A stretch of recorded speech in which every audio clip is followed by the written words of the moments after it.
and welcome to Cozy Love Whispers. Settle in, get comfortable, and let tonight's chapter unfold by the fire. Prologue. A world of scents. The world was divided by scents: sharp, commanding alphas, warm, soothing omegas, neutral, steady betas. That was the rhythm of life, the unspoken order of every crowd, every street, every family. Most people never thought about it. A marketplace smelled like spices, roasted meats, and faint alpha musk. A classroom hummed with beta calm and omega sweetness. Society carried on as if it was simple, ordinary. For little Nick, it was never simple. He had been born an omega, rare enough. But rarer still, a male omega, the kind of birth that made midwives whisper and elders bow their heads as if in prayer. Generations had passed without one. When the doctor told his parents, his mother clutched him tighter and cried into his pale hair. His father stood like stone, unreadable, while his brothers puffed their little chests as if their baby sibling was already theirs to guard. Male omegas were called a myth, something not real. Little Nick's family, they only loved him, fiercely. His mother still fussed when he left home. Little Nick, cover your neck. Don't let strange alphas scent you. His father's warnings were quieter, but heavier. People will want what you are. Be careful who you let close. And his brothers? They grew into shadows at his side, taller and louder, scaring away curious stares before they reached him.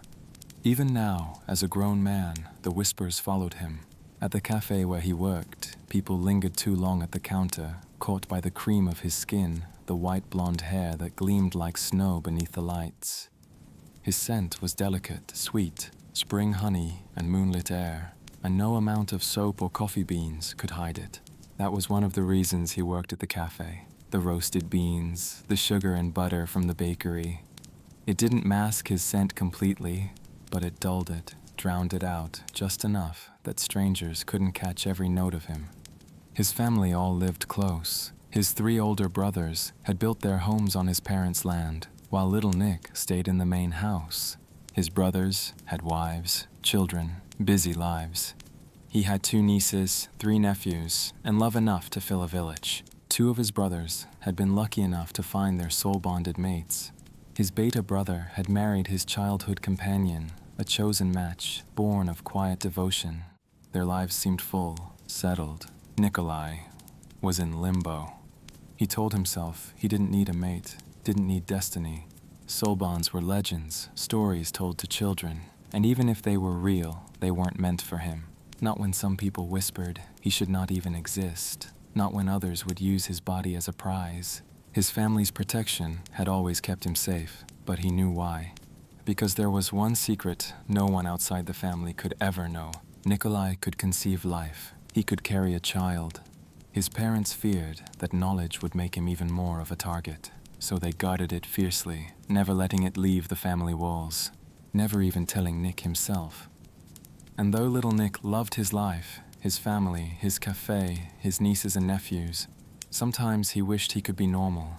Sometimes, when he locked the cafe at night and walked home under the stars, he wondered what it might feel like to be chosen.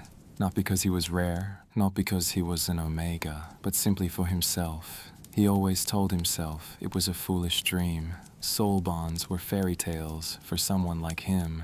And yet, even as he shook the thought away, destiny was already on its way to him. In polished shoes, carrying a scent that would unravel everything he thought he knew. Chapter 1. Little Nick.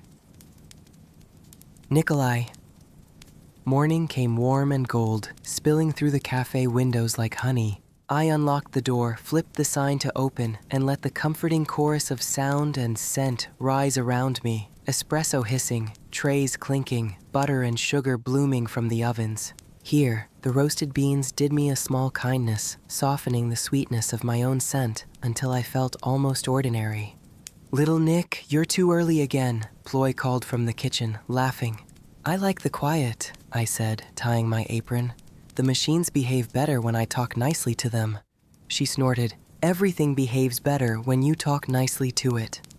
By the first rush, my hands were moving without thought. Wipe, pour, smile, stamp the loyalty card. Greet the office betas who smelled like paper and peppermint, the art students with paint-smeared sleeves and sugared mochas, the two older Omegas who always split a cinnamon roll and gossip. Safe, familiar, mine. I loved working here at the cafe. We were more than just coffee. We were a bakery too. From steaming mugs to warm donuts, sweet rolls to rich cakes, everything smelled like comfort. I even had a treat of my own, Nick's Comfort. A soft pastry, golden and gooey, filled with vanilla and sweet cream cheese with cinnamon and honey.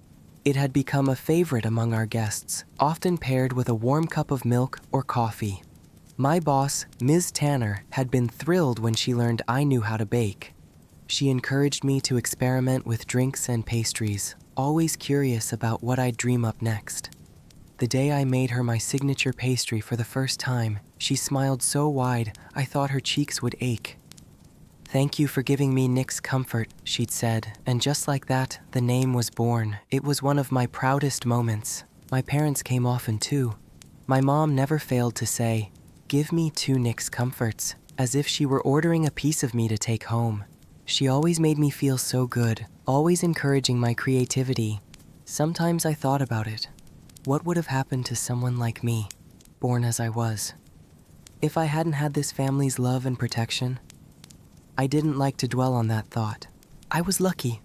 I knew I was. The morning rush had just begun to settle, the cafe humming with soft conversation and the steady rhythm of cups and plates. I wiped down the counter, humming under my breath, already thinking about pulling another tray of Nick's Comforts from the oven. The bell over the door chimed. I looked up automatically, expecting one of our regulars, maybe the pair of students who always argued over croissants, or Mrs. Lurchai who came for her cinnamon tea. Instead, a man stepped inside. He was tall, his presence filling the doorway before he'd even taken another step.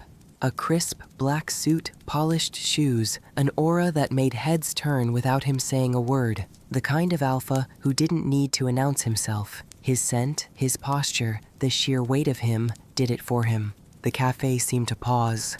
A few conversations faltered. Even the coffee machine hissed a little quieter. Or maybe that was just my imagination. I swallowed, my hand tightening on the rag I held. The moment the alpha crossed the threshold, he froze. His body went rigid, shoulders stiffening. He scanned the room quickly, efficient, practiced. Then he drew in a long breath, deep and deliberate, eyes closing as his hands clenched at his sides. His expression shifted, startled, as if he'd caught something in the air that no one else could sense. His gaze swept across the cafe, the menu, the tables, the pastries in the case, before finally finding me. Just for a second, just long enough to steal my breath. I looked away first, my heart knocking hard against my ribs. But I could still feel him. His eyes didn't leave me, heavy and unrelenting, like his gaze could pierce straight through me. A strange warmth washed over me, curling low in my stomach. I told myself it was nothing, maybe the start of a cold, maybe the changing weather, but I couldn't shake it. The man stepped into line behind the others. 3 people stood between us, but my pulse still pounded as I took each order, stumbling over words I usually knew by heart. Old Mr. Thomas tried to chat, the way he always did, but the words blurred together.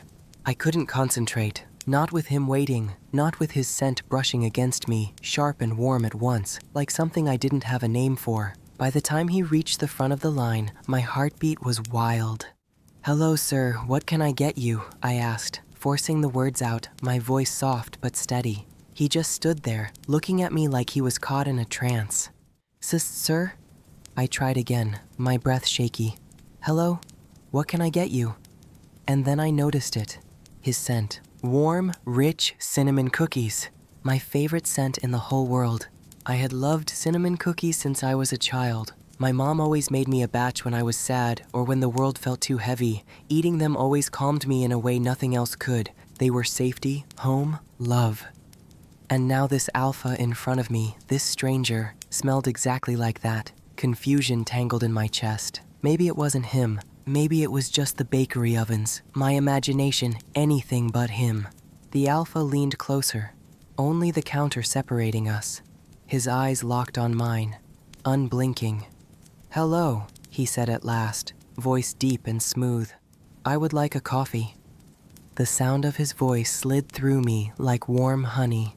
My whole body hummed with it, my soul aching, as if it had been waiting for this sound all along. Honestly, it was the most beautiful voice I'd ever heard. I didn't understand what was wrong with me today. Something was off. I must be coming down with something for sure. I turned quickly, grabbing a cup and pouring his order with hands that weren't as steady as they should have been. When I returned, he reached into his pocket and pulled out a $10 bill, handing it to me. Our hands brushed as I took it, and he stiffened, his breath catching in a sharp, harsh pant.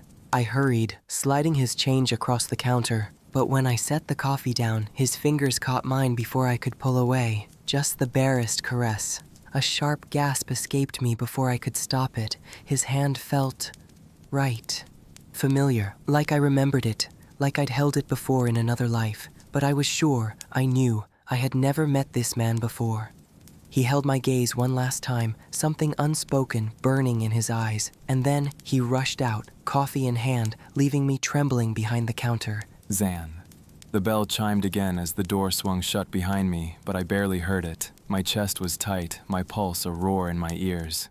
Coffee scalded against my palm, but even that heat couldn't ground me. I had found him, my soul bond, my Omega. Not a story, not a myth. Not something tucked away in dusty legends about two scents colliding, two lives snapping into place. Real, breathing, standing behind a counter with flour-dusted fingers and a shy, startled gaze that had nearly brought me to my knees. And gods above, he was a boy. The most beautiful boy I had ever laid my eyes on. A male Omega, my Omega. Just saying the words sent shivers down my spine. I had to use every ounce of strength in me not to go back inside and claim him where he stood. I couldn't scare him. I couldn't trust myself right now. If I walked through those doors again, I would mark him then and there, right where he stood. I stumbled into the driver's seat of my car, slamming the door shut as if I could trap the world out.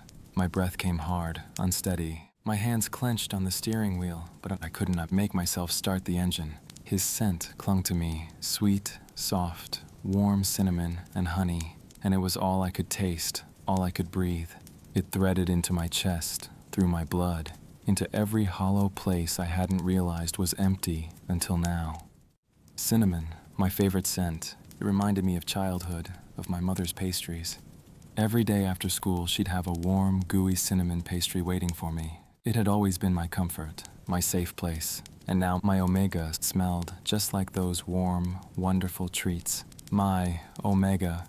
The thought almost made me laugh. Here I was, acting like he was mine already, as if I wouldn't have to work for him, prove myself to him, win his trust before he'd even think of being mine. He was rare, so rare that male Omegas had passed into legend. My grandfather used to tell me that his grandfather had heard of one being born in his own grandfather's time. That was how far back the stories went.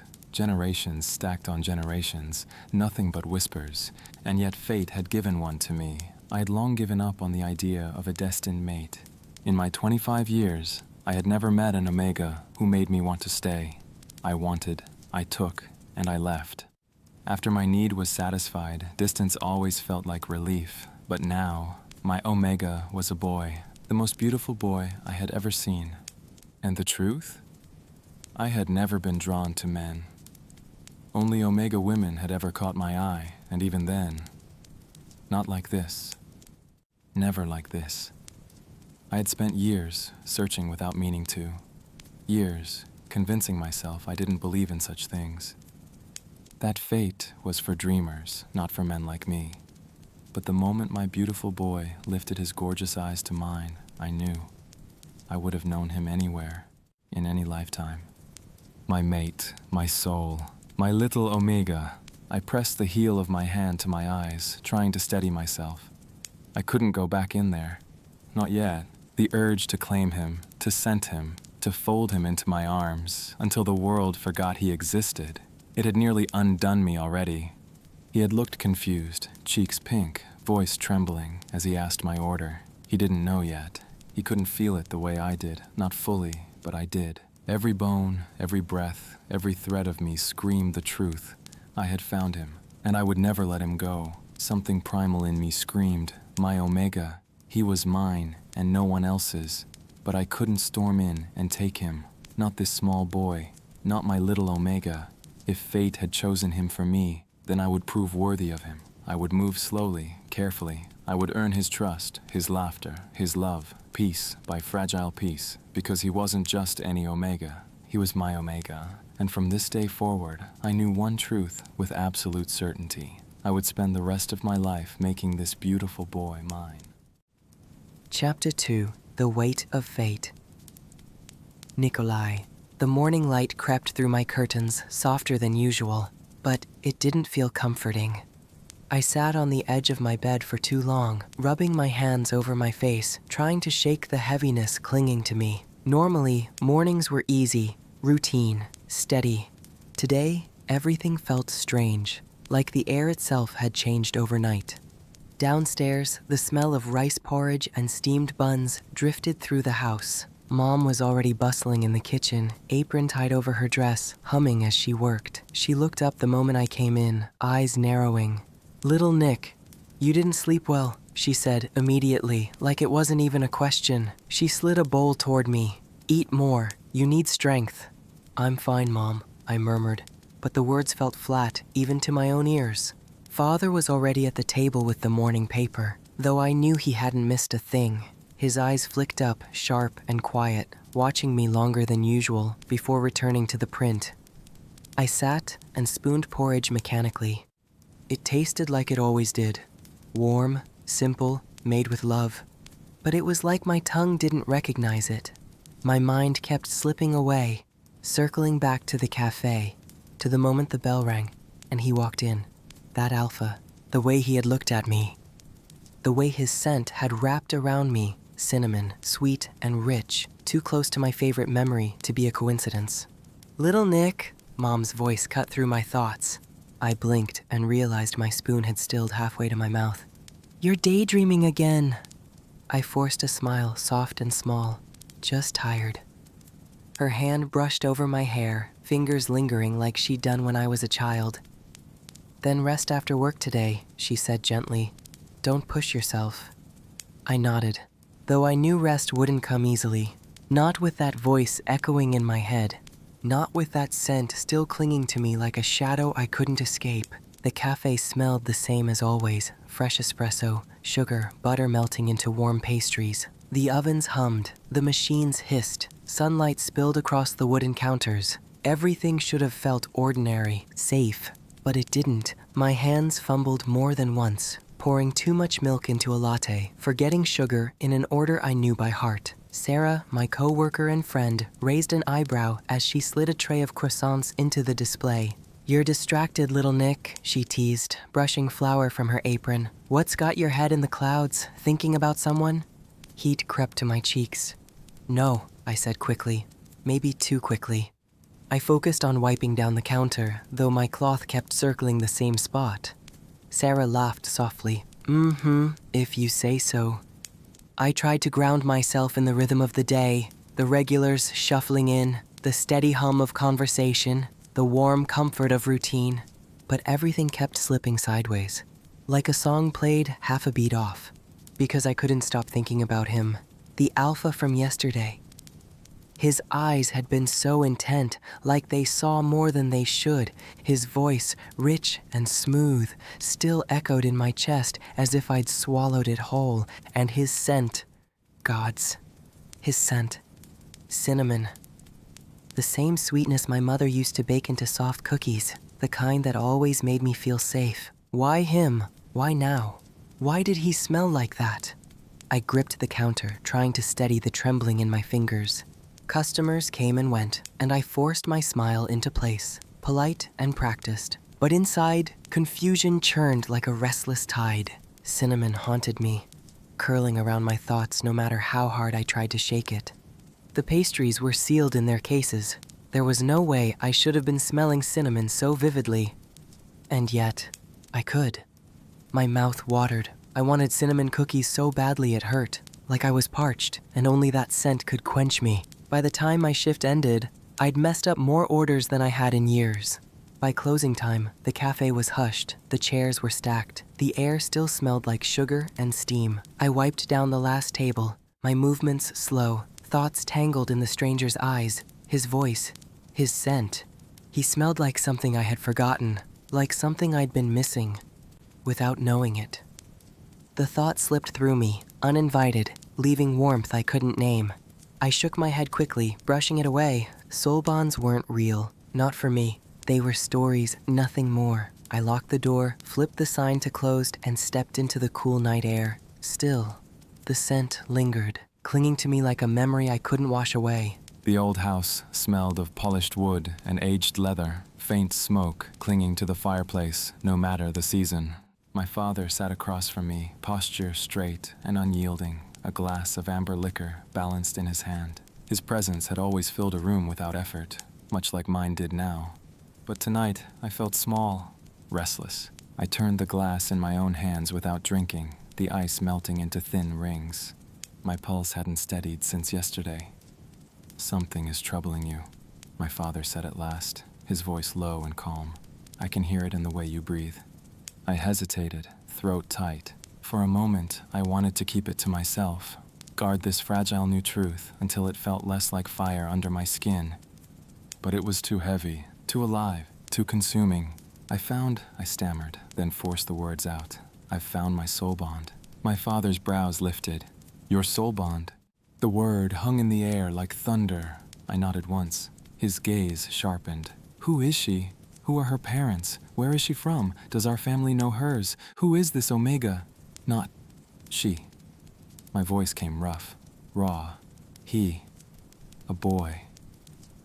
For the first time in years, I saw my father's composure falter. His glass shifted in his grip before he set it down, his fingers unsteady. "What did you say, son?" His voice was heavy with disbelief. "Did you just say your soul bond is a man? A male Omega?" "Yes." I forced myself to meet his gaze. "My Omega, my soul bond." "Son, this has not been heard of for many generations," my father said sharply, warning threaded with fear. "Are you sure?" "Yes," I said. 100%. I swallowed hard. Every part of me feels it. I haven't been the same since I left him yesterday. My heart aches when I'm not near him. Silence stretched long and taut. "Zan," my father said carefully, "you know what this means. To bind yourself to him would mean giving up your duty, our family's name, our line. It would end with you."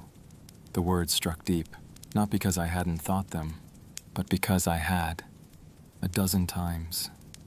"I know," I whispered, "but when I saw him, when I scented him, it was real." I leaned forward, voice lower now. "All the stories you told me as a boy, about bonds and fate, about recognition so deep, it makes the earth tilt beneath your feet." I exhaled. They were all true. My father's voice dropped. "And yet, he cannot give you children." I shut my eyes. The truth burned. My whole life, I'd never doubted I'd pass my name, my blood, my legacy to a child of my own. To bind myself to a man was to abandon that. But when I opened my eyes, the answer was already there. "Father," I said softly, "I love him already. I don't even know his name, but I feel incomplete without him." My father leaned back, his expression clouded. "Your mother and I had you late in life," he said quietly. "We tried for years, the business, our legacy. It was almost lost once already." His voice tightened. "And now it will end with you." He stared at me like the words hurt to say. "The fates are cruel to us, Zan." My heart hammered, but my voice didn't shake. "All I know," I said, "is that fate is not wrong." I drew in a breath. He is my other half, the piece I didn't know I was missing. I shook my head, jaw tight. "And I can't walk away from him, Dad. I can't." The silence between us stretched. Legacy and duty tightened like chains around my chest. But the thought of leaving my soul bond behind, it was unbearable. "I don't care if the line ends with me," I said, steady. "I don't care if my name is buried with my bones." My voice softened, but the truth in it sharpened. "I would rather carry nothing forward than live this life without him." I stood, bowed my head, and left my father's study with my chest burning, not with shame, but with certainty. I slid behind the wheel of my car, his scent still lingering in my lungs, sweet and rich, like cinnamon and honey. I knew where I needed to go, back to him, not to claim, not to demand, just to see, because now that I'd found him, I couldn't bear the distance. Chapter 3, A Taste of Cinnamon, Nikolai. Morning came as it always did, steam rising from the ovens, beans grinding, sunlight stretching across the cafe floor. On any other day, I would have felt at peace with the rhythm of it. Today, though, my chest felt tight, as though I'd forgotten something important and couldn't remember what. "Little Nick, you're moving slower than usual," Sarah teased, sliding a tray of muffins into the case. "Don't tell me you stayed up too late reading again." "I'm fine," I murmured, but my hands betrayed me, spilling too much milk into a cappuccino, then over-frothing the next one. "You're not fine." She smirked, brushing flour from her apron. "Daydreaming about someone, maybe?" My cheeks warmed. "No." She didn't press, but her grin told me she didn't believe me for a second. The rush began soon after, office betas grabbing their morning fuel, students yawning over textbooks, regulars who knew their orders by heart. I tried to ground myself in the familiar flow, but every smile, every greeting felt a little off, like I was a step behind the music. A tall beta ordered a latte with 7 shots of espresso. I blinked at him. "Are you sure you want to survive that?" He just grinned sheepishly. Exam week. I shook my head and made it anyway, sliding it across the counter with a soft, "Good luck." Not long after, a little girl tugged on her mother's sleeve, pointing at the pastry case. "Mama, can I have Nick's comfy?" Her mother corrected gently, "Comfort, dear," but I couldn't help laughing, the sound easing some of the tightness in my chest. "Comfy works too," I said, wrapping the pastry and handing it to her. The girl beamed, and her delight pulled a real smile from me at last. But when the bell over the door chimed, my smile faltered, my stomach tightening before I even turned my head. I told myself not to expect anything, that he maybe wouldn't come back. The bell above the cafe door gave a soft chime as I stepped inside. The rush was in full swing, voices overlapping, chairs scraping, the hiss of the espresso machine echoing against polished glass. He didn't see me. He moved behind the counter with quick, careful hands, his apron smudged with flour, pale hair catching the light like spun silver. His soft voice floated through the noise, calling out orders, apologizing with shy smiles when he fumbled a cup. But even in the chaos, he was gentle. Even in the noise, he was calm. I slipped into a corner table, the kind where shadows collected, and sat with my back straight, my eyes never leaving him. No one noticed me. Not him, not the betas fumbling for change, or the omegas chatting over croissants. It was as if the world had shifted just slightly to give me this view, and I drank it in. So this was his life. Warm pastries, soft laughter, a world of cinnamon and sugar and steam. A small world, maybe, but it fit him. It suited the shy tilt of his smile, the way he leaned forward when children spoke to him, as if every word mattered. My heart ached. What kind of life could I give him? Would he laugh like that in my home? Would he fill my cold, silent rooms with warmth, the way he filled this cafe? Would he smile at me the way he smiled at strangers who left him coins and crumpled bills? I folded my hands on the table, forcing myself to stay still. Every instinct in me screamed to go to him, to brush his wrist, to breathe him in until his scent drowned me whole. But not yet. Not when he still looked at me with confusion instead of recognition. Not when he wasn't ready. For now, I would watch. I would wait, because patience was the only way I could prove I was worthy of him. The rush finally thinned, the tide of customers spilling back into the streets until the cafe quieted again. Only a few tables remained occupied, the hum of voices dropping to a low murmur. I leaned against the counter, exhaling slowly, wiping a bead of sweat from my brow. My hands ached from working so fast, and my apron was dusted with sugar, but the relief of the lull felt like sinking into warm water. I glanced up to survey the room and froze. There he was, the Alpha from the other day. Sitting alone at a table near the corner, posture straight, eyes steady, fixed only on me. My breath caught. For a second, I thought I was imagining it, that my restless thoughts had conjured him out of thin air. But no, he was real, solid, here. Our gazes locked across the space between us. He didn't look away. A small smile touched his lips, soft, deliberate, meant for me alone. Heat rushed to my face, sudden and overwhelming. My heart hammered against my ribs, and before I could stop myself, I smiled back, shy, trembling. For one suspended moment, the whole cafe seemed to fall silent again. No clatter of cups, no hum of voices, just him and me and the strange, undeniable warmth that bridged the distance between us. I looked down quickly, cheeks burning, my fingers tightening on the cloth I held, but the smile lingered, tugging at the corners of my mouth, refusing to fade. My beauty gave me the most breathtaking smile. That smile lit up my whole world.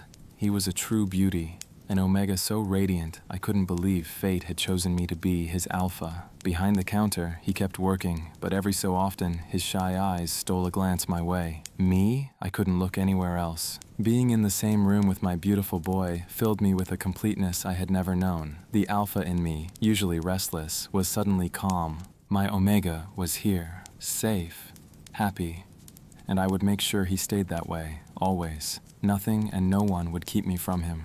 It was time to speak to my Omega face to face. I rose slowly and stepped into line. My chest ached with anticipation, but my steps were steady. And then, finally, it was my turn. There he was. Up close, his blush deepened until it swept down the graceful curve of his neck, disappearing into the collar of his shirt. My breath stilled at the sight. His scent, sweet, warm cinnamon and honey, rose around me, threatening to unravel my control. But I held firm. My love deserved my patience, not my hunger. "Hello," I said, my voice even. "Can I please have a black coffee?" He smiled at me again, and the entire world blazed with light. "Yes," he answered softly, turning to prepare it. I watched every careful movement, my pulse steady and strong, like I'd finally found my rhythm. When he returned with my cup, I handed over the money, but I wasn't ready to let the moment end. "What is your name?" I asked. He hesitated, then lifted those luminous eyes to mine. "My name is Nikolai, but everyone calls me Nick." The name was music, a prayer, a promise. "It's so nice to meet you, Nick," I said, reaching out my hand. He placed his palm in mine, shy but steady. The instant our skin touched, fire surged through me, sharp and sweet, an energy I couldn't describe. I never wanted to let go. "Well, Nikolai," I said gently, savoring his name. "My name is Alpha Zan. I'll be sitting over there." I nodded toward my table. "When you get a break, will you come and join me?" He dipped his head, lips curving in a shy smile. "Yes, Alpha Zan." The sound of him saying it, Alpha Zan, sent shivers rushing through my body. I wanted to kiss those beautiful lips right then, to claim what was mine. But I restrained myself. He wasn't ready. I took my coffee and returned to my seat.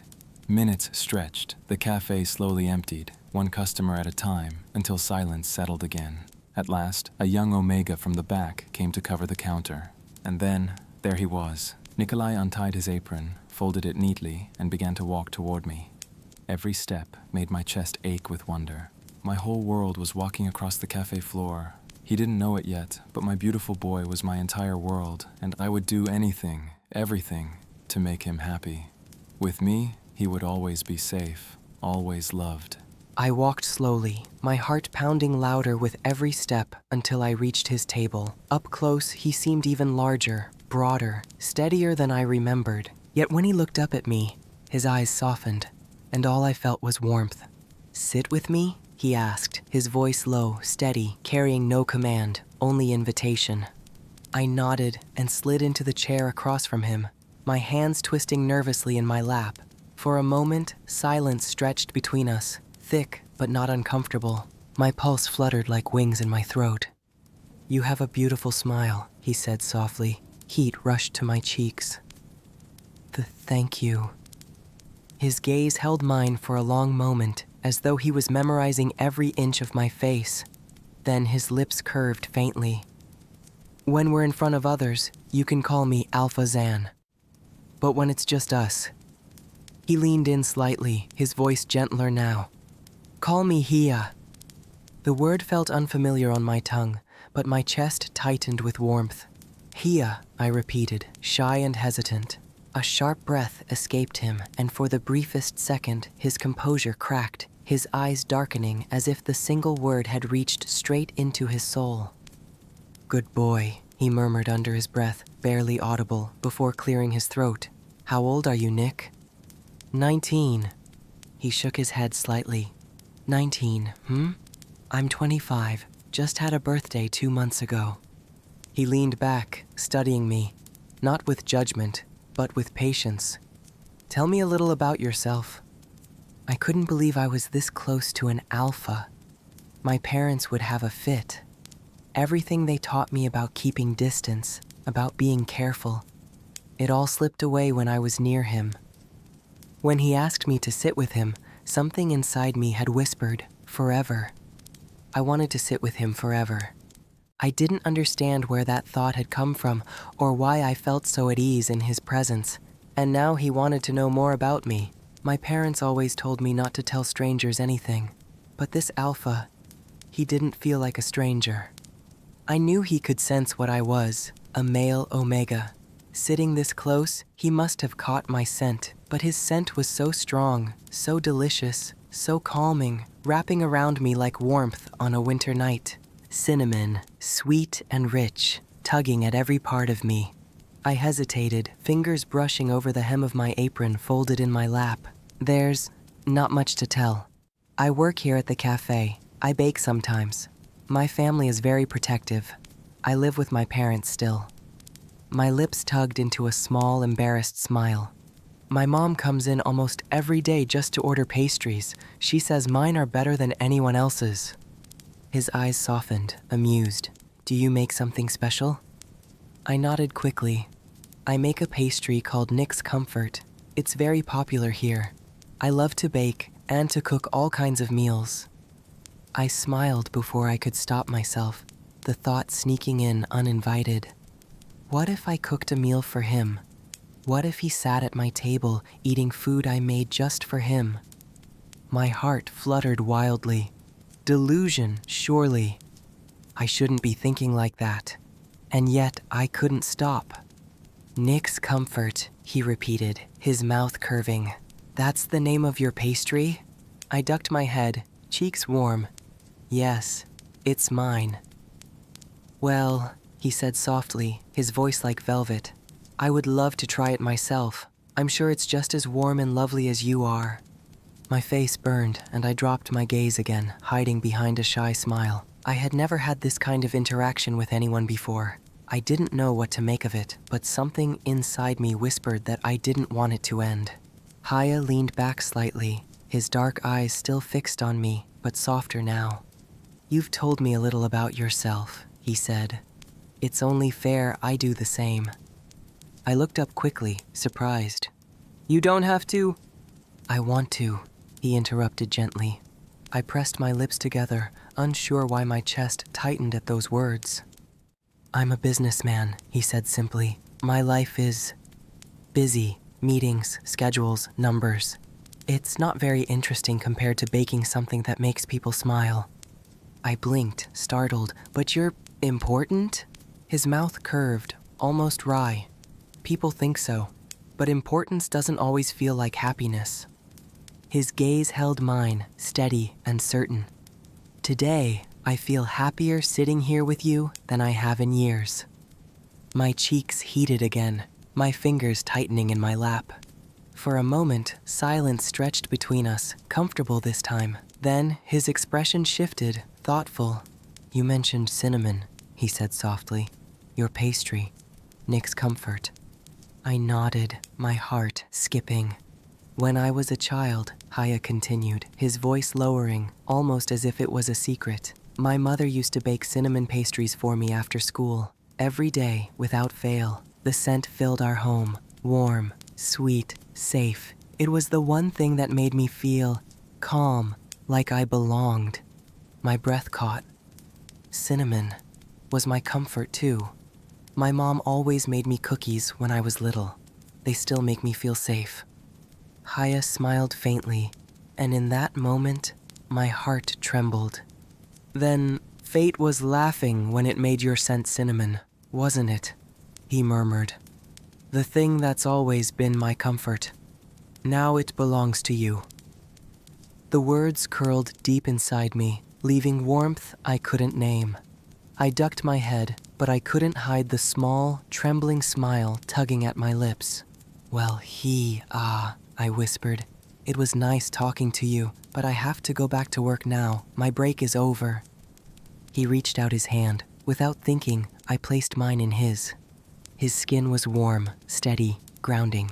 It felt right in a way I didn't understand.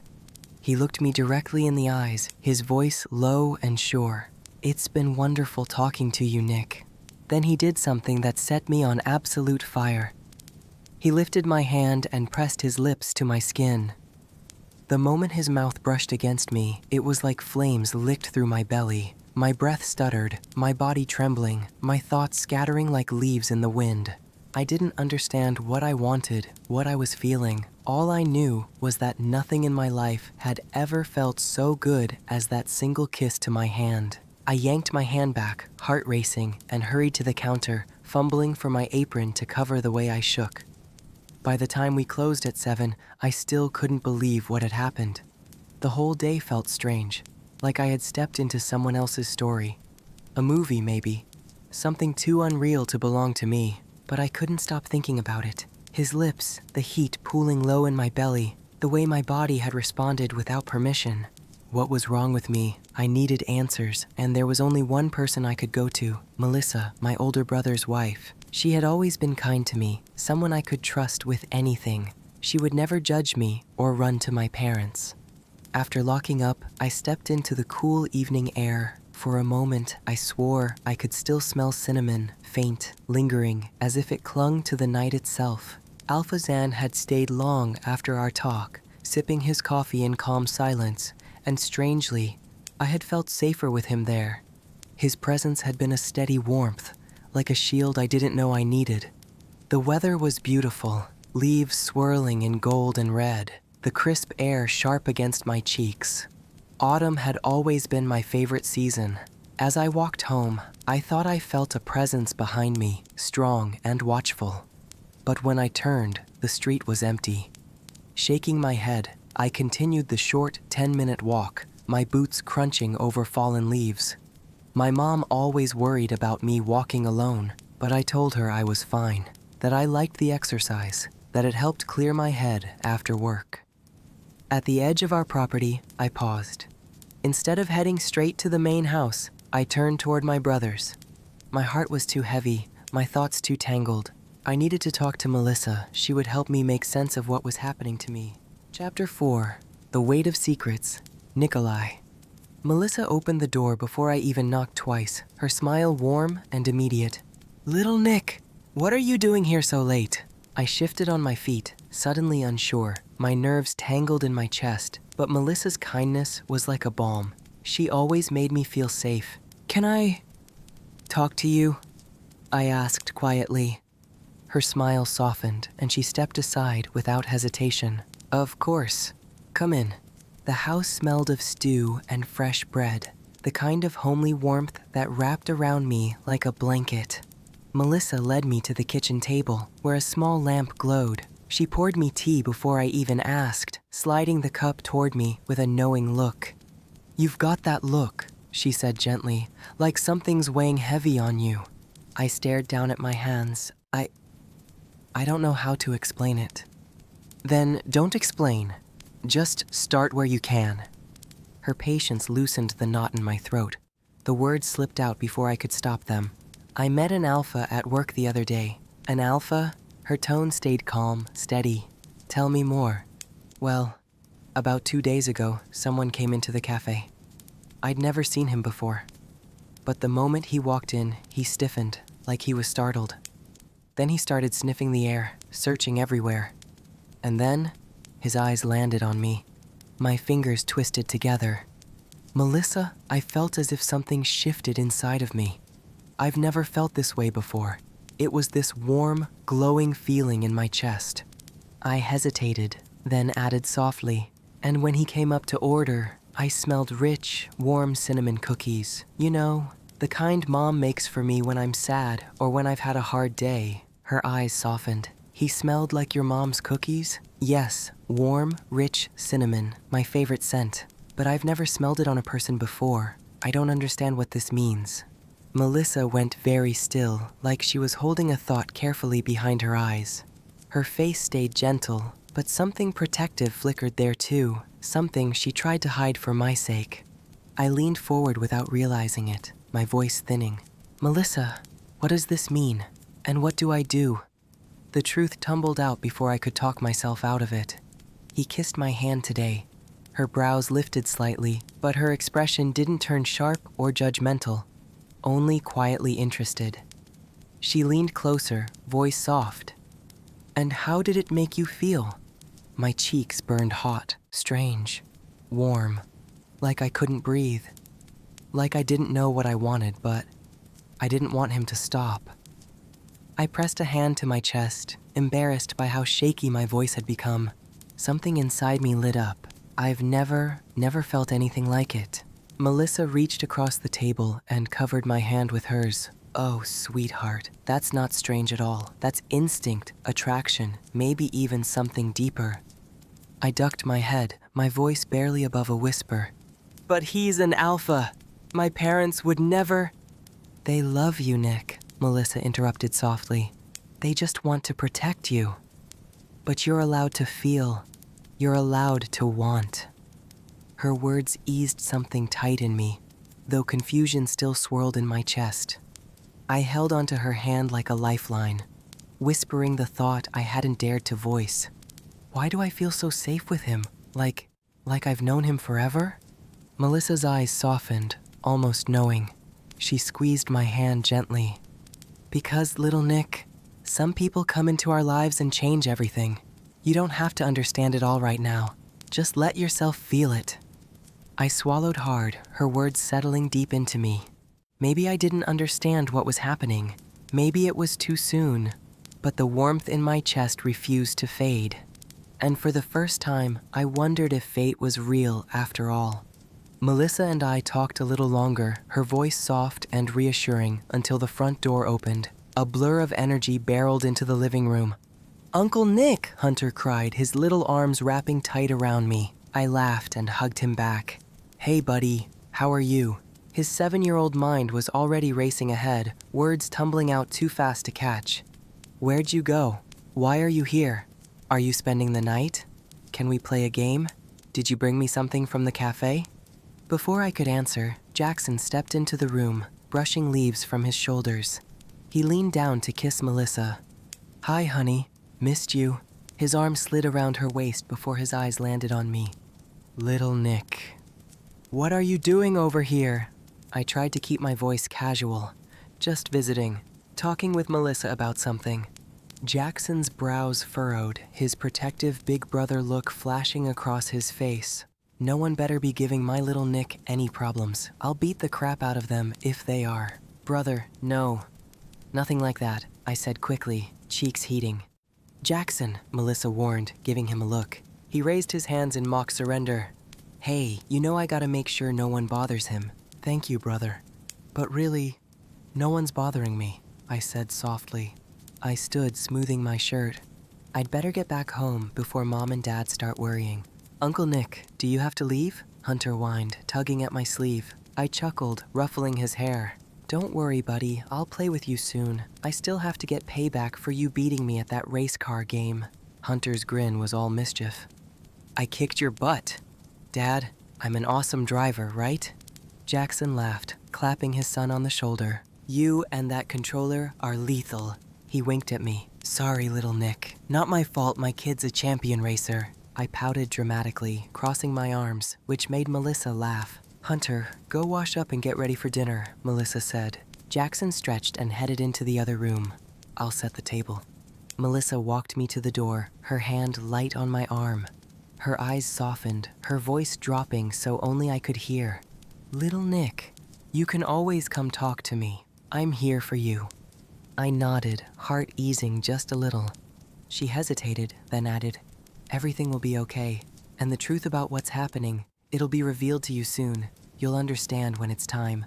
Her words left me blinking, unsure. I hugged her quickly and stepped into the cool evening air. I walked home with more questions than answers, her words echoing in my head. What truth? What did she mean? All I knew was that I still didn't understand why I reacted to that Alpha the way I did. Why his touch, his scent, his voice set my whole world on fire. Nikolai followed the familiar pathway to the main house. He pushed the door open and called softly, "Mom, Dad, I'm home." His mother appeared almost instantly, her expression worried. "Honey, are you all right? What took you so long?" "Oh, I stopped by to talk to Melissa about something at work," I said quickly. Her brow smoothed, but not fully. "Okay, honey, just please let me know next time. Call me on your phone." "Mom, I leave my phone here. I don't have anyone to call, and I don't want to be bothered with that thing." "Nick, sweetheart," she said firmly, "you need to start taking it with you. The days are shorter now. It's dark when you come home. I'd feel much better if you had your phone in case of emergencies." I sighed but nodded. "Okay, Mom. Sure. I'll start taking it." "Good boy." She kissed my cheek, her warmth wrapping around me. "Now come, let's eat before dinner gets cold." Far behind, cloaked in shadow, Zan walked silently along the same path. Not close enough for Nick to see him, but close enough to make sure his Omega was safe. He already knew where Nikolai lived. Powerful men like him had ways of learning such things, though he had only used those resources to understand his mate better, never to intrude. He knew of Nikolai's family closeness, of how fiercely they protected him. And instead of jealousy, Zan felt gratitude. For 19 years, they had kept his little Omega safe. Now, it was his turn. Tomorrow, he decided, the time for shadows would end. He would go to Nikolai's parents' house, introduce himself with the respect they deserved, and speak the truth, that their son was his soul bond, his fated mate. He would ask permission to court Nikolai properly, with patience and honor. He hoped they would be reasonable, that they would recognize fate when it stood before them. He would show them his devotion, tell them he already had strong feelings for Nick, feelings that went deeper than logic or time. And when the moment came, he would promise them what he already knew in his heart, that he planned to love and cherish Nikolai for the rest of his life. The next day, Zane. The house stood warm and steady against the evening sky, lights glowing through curtained windows. It was the kind of home built on years of love and closeness, a place where laughter, arguments, and family dinners wove themselves into the walls. I paused at the gate, my chest tight, then squared my shoulders. This was it, the first step toward earning the trust of the people who had protected my Omega all his life. I knocked once, twice. The door opened to reveal his mother. Her hair was pulled back, her apron still tied, as if she'd only just stepped away from the stove. Her eyes widened at the sight of me, a stranger, tall and sharply dressed, standing on her doorstep. "May I help you?" she asked cautiously. I bowed my head slightly. "My name is Zander Calloway. I came to speak with you about your son." Her brows furrowed, but before she could answer, her husband appeared behind her, taller and broader, his presence filling the doorway. His eyes sharpened the instant they landed on me. "Who are you?" he demanded, "and what business do you have with our little Nick?" I drew a steady breath. "I believe your son is my soul bond, my fated mate. I came to ask your permission to court him." The silence that followed was heavy. The mother gasped softly, her hand flying to her mouth as tears welled and spilled. "My little Nick, fated," she whispered, her voice breaking. The father's face, however, remained stern. He stepped aside and gestured inside. "Please, let us not have this discussion in the doorway." A few minutes later, I sat in their living room, tea in hand. His mother's eyes shone with tears. His father's stare was hard as steel. Now that I was closer, I could see it clearly. Nikolai was his mother's mirror, small and delicate, with white blonde hair and soft features. But his father's nose and brow were there too, sharp and strong. I introduced myself properly. told them a little about my company, my life, the man I was. His mother listened raptly, already enthralled. She had believed her rare son might never know this kind of love. To her, I could see, fate had delivered a miracle. But his father was not moved so easily. He leaned forward, eyes narrowing. "Do you understand what you're saying, Alpha Zander? Do you even know what it means?" "I do," I answered firmly. "It means your son is the other half of my soul. It means fate has tied us together. And it means I will spend every day proving myself worthy of him." The father's voice dropped, heavy as stone. "Then let me ask you plainly. My son is not like other Omegas. He is a boy. Many would call that wrong. Many would not accept it. Do you still want him, knowing this truth?" I didn't flinch. Yes, he is mine, and I am his. Nothing about him could ever make me turn away, and please call me Alpha Zan or just Zan. His eyes narrowed further. "And what of your family, your name, your legacy? Binding yourself to him could mean the end of it. Are you willing to let it all go for my son?" My heart tightened, but my answer was already carved into me. I've already spoken with my father. He asked me the same, and I told him, I don't care if our family line ends with me. I don't care if whispers follow us or people disapprove. All I care about is this. Nikolai is my soul bond. He is the one fate wrote for me, and I will not let him go. The silence stretched long. His mother sobbed openly, pressing her hands to her cheeks. His father studied me for what felt like an eternity, searching for cracks in my conviction. Finally, he nodded once, slow and heavy. "If you want to love him, then prove it, every day. Never make him cry, because if you do, you'll answer to me. I have 3 other sons, grown men, and together we will break your arms and legs. We will rip you apart, Alpha. They will never find your body if you harm our precious Nick." His words cut sharp, but I only bowed my head. "I swear to you, I will honor him, protect him, and love him for the rest of my life." His mother reached forward, taking my hand in both of hers. Tears streamed down her cheeks, but her smile was radiant. "My little Nick will be safe with you. I can feel it. Fate has finally come for him. And I thank the heavens it sent him someone who will love him so fiercely." I bent my head over her hands, humbled beyond words. In that moment, I promised again, I will never let him down. I will never let him go. "I want to say one more thing before I leave," I said softly. They both looked at me.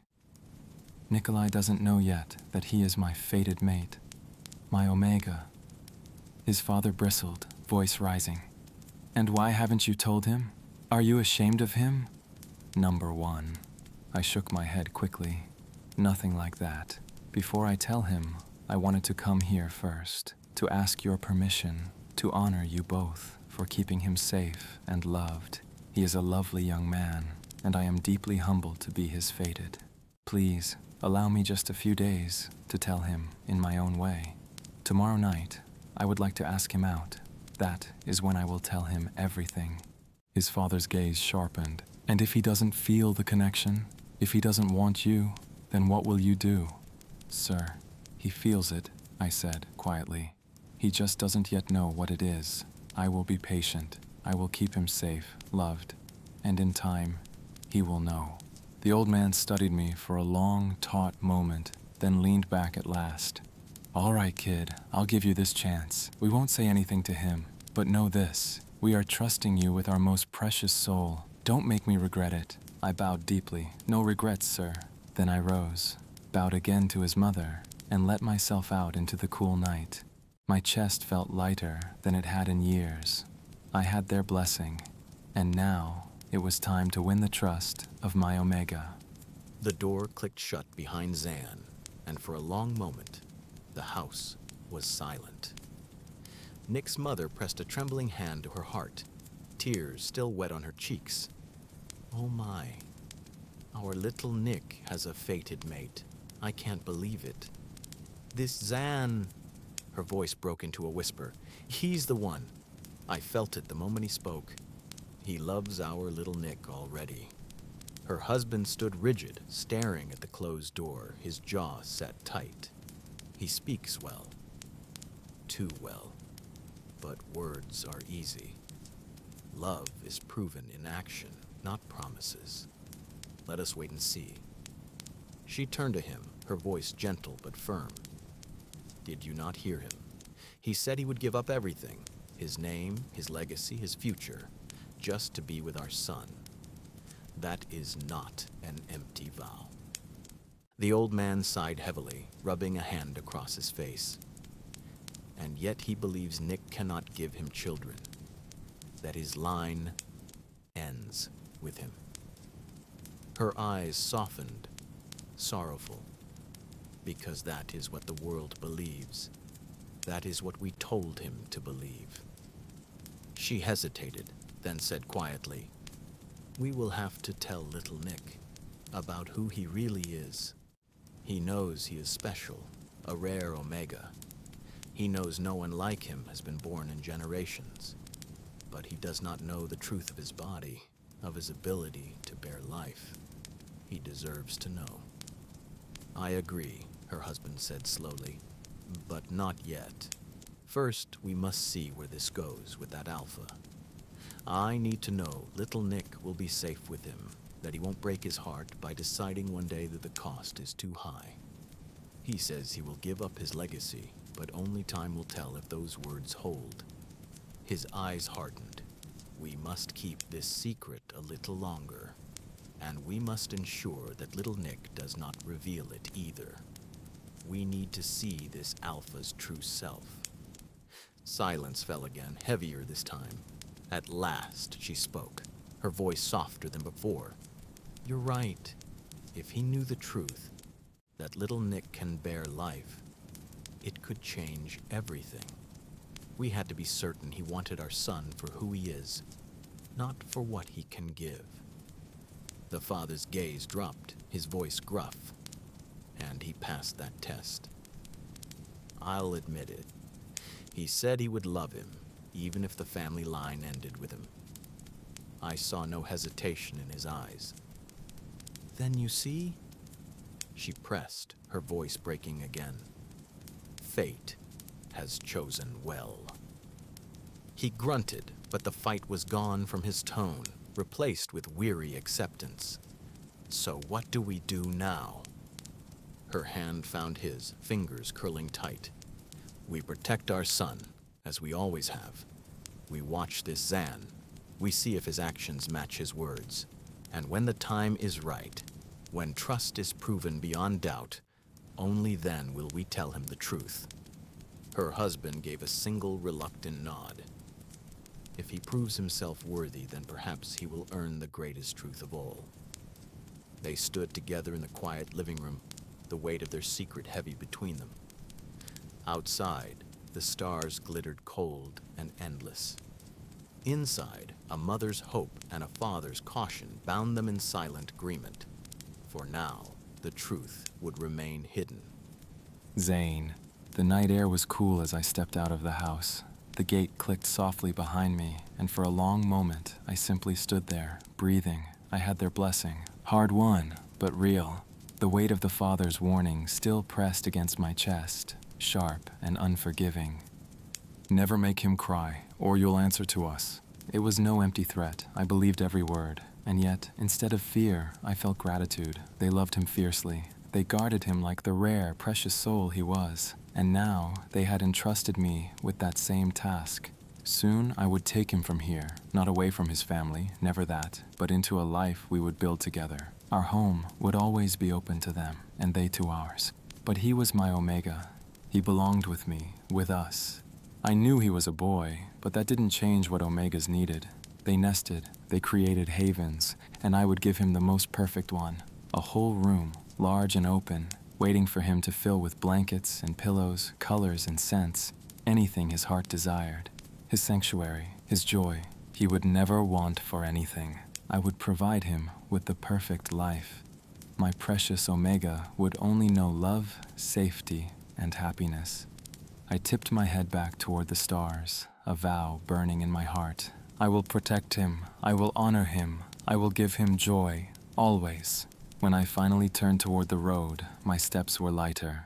The next afternoon, the cafe was bustling as usual. But for me, the noise and chatter faded into nothing the moment I stepped through the door. My little Omega was behind the counter, sleeves rolled up, flour dusting his fingers, head bent over the register. In my hand, I carried a single rose, pink, his favorite color. I remembered the way his eyes had lit up at the smallest things in that shade, a ribbon, a pastry box, the edge of the cafe menu. Soft, sweet, hopeful, just like him. When the line thinned and I finally reached the counter, he looked up. His eyes widened slightly, that shy blush painting his cheeks. "Hello, Alpha Zan," he murmured. I smiled softly, setting the pink rose down on the counter between us. His gaze dropped to it, and his lips parted in surprise. "For you," I said quietly. "I was hoping you might let me take you out tomorrow night." His blush deepened, spreading down the curve of his neck. For a moment, he only stared, wide-eyed and trembling. Then, slowly, he nodded. "Yes." The sound of that word on his lips lit fire through me, warm and steady, and I knew tomorrow would be the first step into my forever with him. Chapter 5, The First Promise, Nikolai. The rose sat in a slim vase by my bed, its petals still blushing pink even in the morning light. I had carried it home like it was something fragile, precious. And it was. Every time I looked at it, my stomach fluttered with warmth I couldn't name. I couldn't believe I had agreed to go out with Alpha Zan. I didn't know why I kept letting him get close, why it seemed like something inside me wanted to obey him, to please him. It was as if I would have a hard time ever saying no. My body acted on instinct, answering the pull of an alpha I couldn't resist. I told myself I needed to be careful. I didn't know what his intentions truly were, and yet, being near him, speaking with him, felt natural. Too natural. Like my soul itself whispered yes to anything involving him. When I came home last night and told my parents an alpha had asked me out on a date, I braced for major pushback. My whole life, they had cautioned me about alphas, but to my surprise, they both agreed. Even my father, which shocked me most of all. My mother's eyes had filled with tears. She told me I should go, that I deserved to be cared for. Strange. Everything felt strange ever since I laid eyes on that alpha. Even my own family was acting differently. I couldn't believe this was happening to me. And yet, if I was honest, I was happy. Smiling. Things felt brighter than they ever had before. For once, I wanted to enjoy it, to enjoy being with my alpha. I froze. Wait, my alpha? Why would I say that? Alpha Zan wasn't mine. I shook my head quickly. I didn't know what was happening to me, and I refused to overthink it. By the time I got to the cafe, my coworkers noticed. "You're smiling too much today," Sarah teased, nudging my side as I tied my apron. "What happened, little Nick? Did someone finally sweep you off your feet?" Heat shot straight to my cheeks. No, I stammered, fussing with the knot of my apron. "Nothing like that." "Uh-huh," she said, grinning knowingly. "Then why do you keep blushing like that?" I ducked my head and busied myself behind the counter, hoping the rush of morning customers would distract everyone from me. But it was impossible to push away the memory of yesterday. The way Alpha Zan's eyes had looked at me, steady and unshakable. The way he'd set that single rose down on the counter like it was the most natural thing in the world. "For you."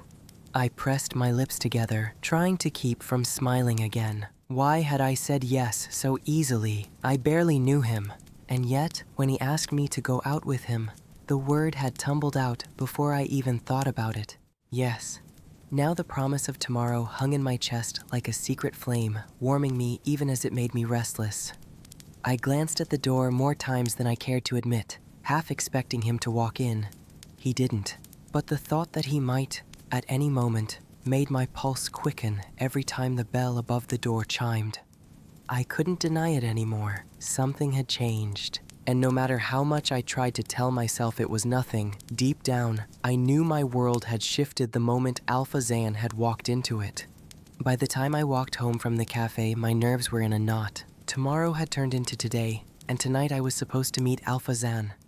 I slipped into my room, pulling open the small wardrobe. What was I even supposed to wear? Everything felt either too plain or too formal. In the end, I chose something simple, a soft shirt in pale cream and my nicest trousers. My hands trembled slightly as I buttoned the shirt. A gentle knock came at the door. "Little Nick? Come in, Mom." She entered softly, her presence always warm, always careful. Her eyes lingered on me, and I saw the shimmer of tears gathering there. Oh, my sweet boy. She reached up, smoothing my white blonde hair back from my face. You look so handsome. My little Nick is growing up.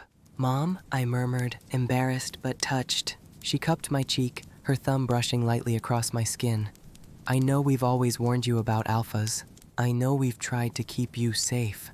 But tonight, I want you to listen to your heart. If this young man makes you smile, if he makes you feel safe, then allow yourself to feel it. You deserve happiness, Nick. My chest tightened. But what if he changes his mind? What if...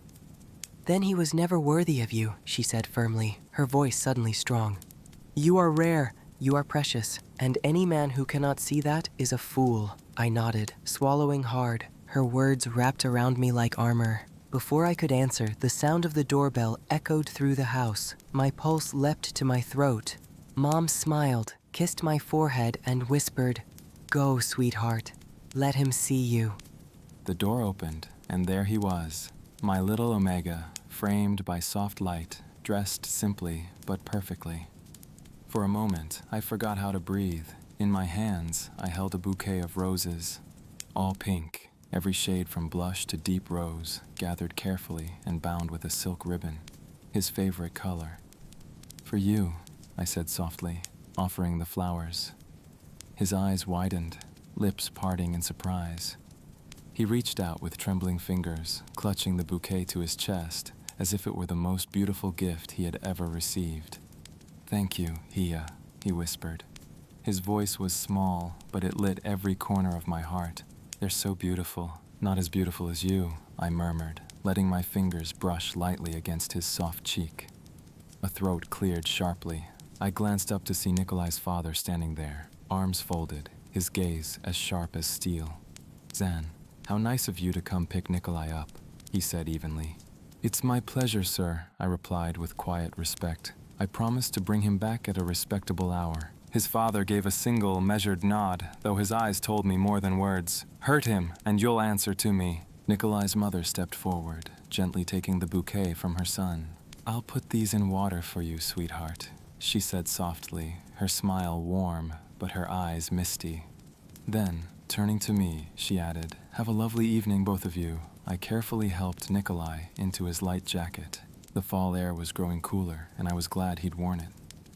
With a gentle hand at the small of his back, I ushered him out the door. As we walked away, I glanced back once. His mother was smiling through her tears, leaning into her husband's side.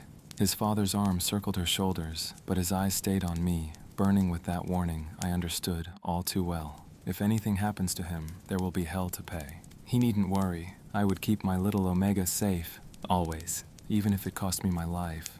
After opening the car door for him and making sure he was seated comfortably inside, I slid behind the wheel and started the engine.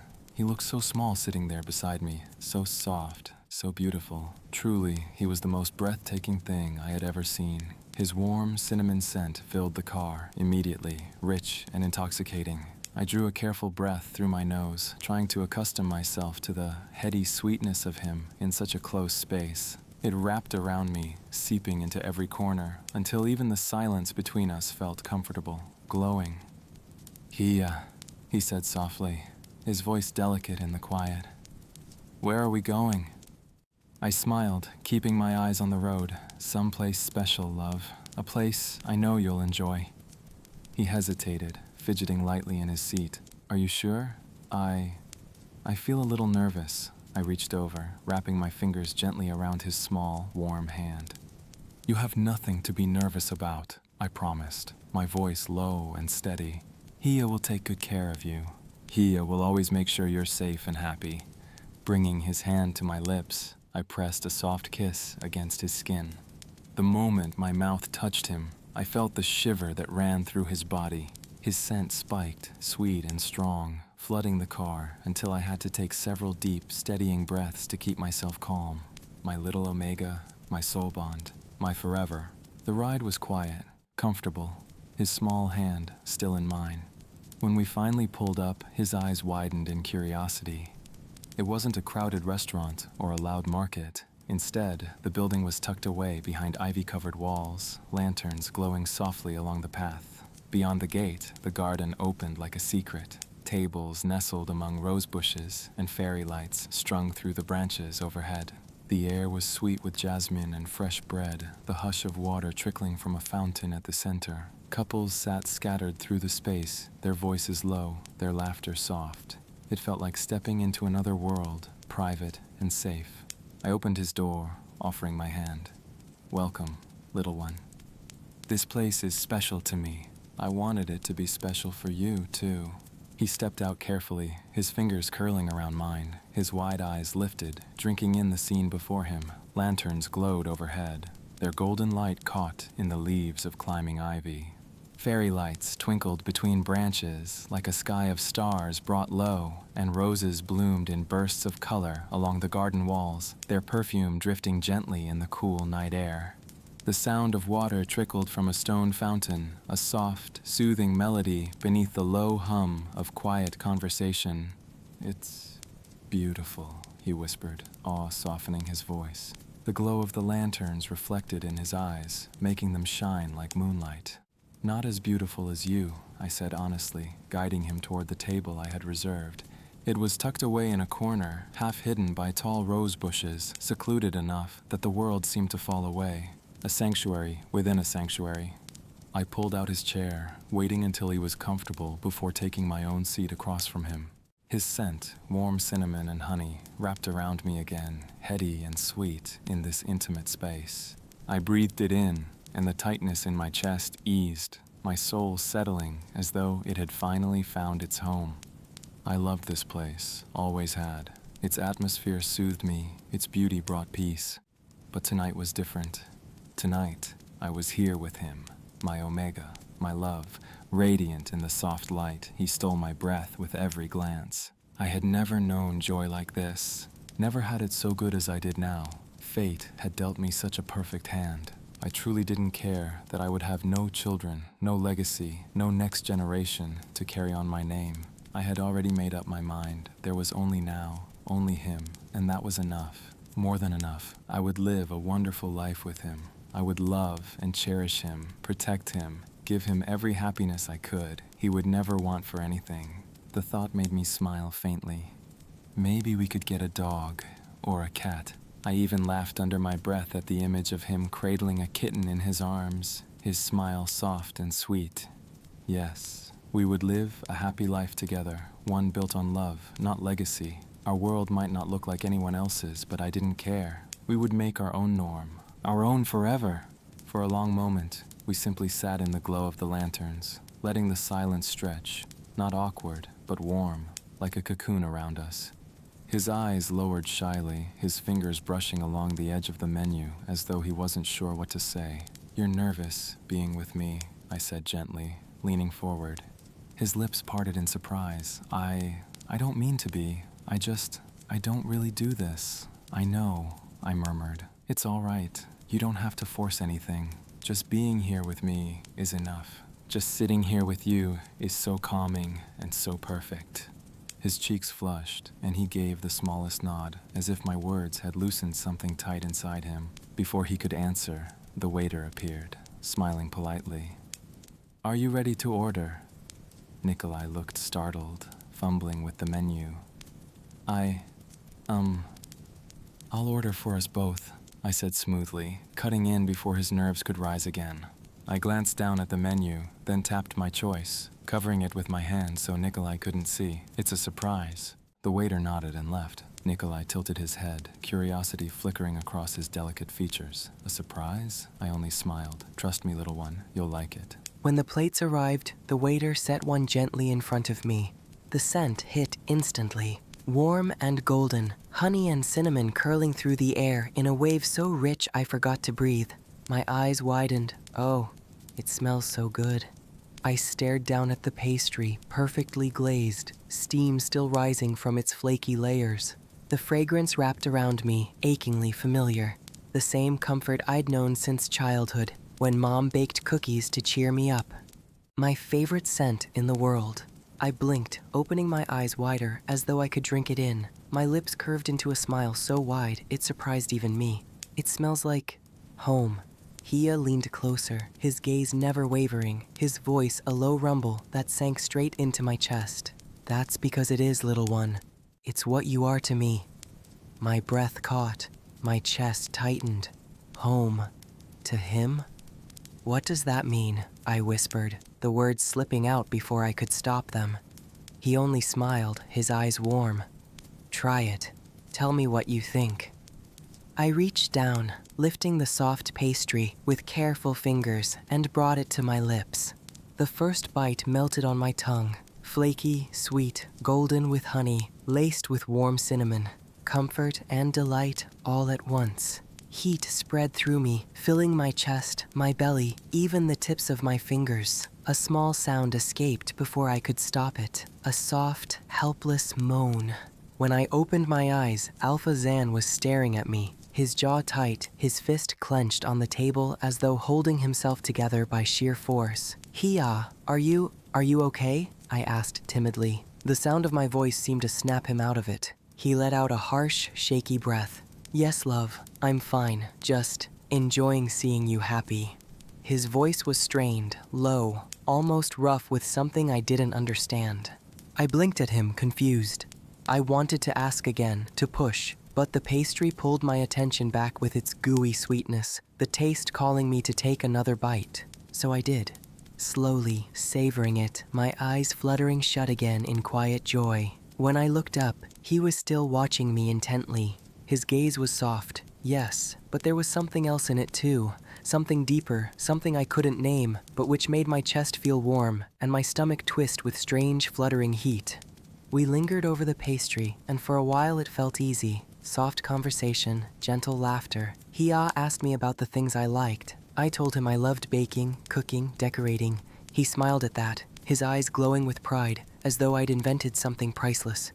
When you're ready, little one, he said quietly, I'd like to invite you to my home. Your home? I echoed, hesitant. Yes. My home. His voice softened, almost reverent. There's a special room I want to show you. A room I think you would love. Then he spoke of himself. Not in the way some alphas brag. No list of accomplishments, no boasts. Just quiet truths. He told me he ran a company, though he didn't go into detail, that he loved his work, but it often left him cold, until recently. That cinnamon had always been his favorite scent, ever since his mother made pastries to welcome him home from school.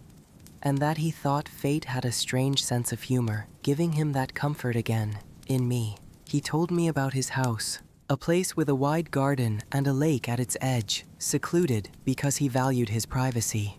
It had been in his family for generations, passed down and renovated, but when he finally moved in a few years ago, it had never felt like a home. As he spoke, I found myself picturing it, a large quiet house waiting for warmth. And before I could stop myself, I imagined decorating it, bringing color and life into it, filling it with laughter and light.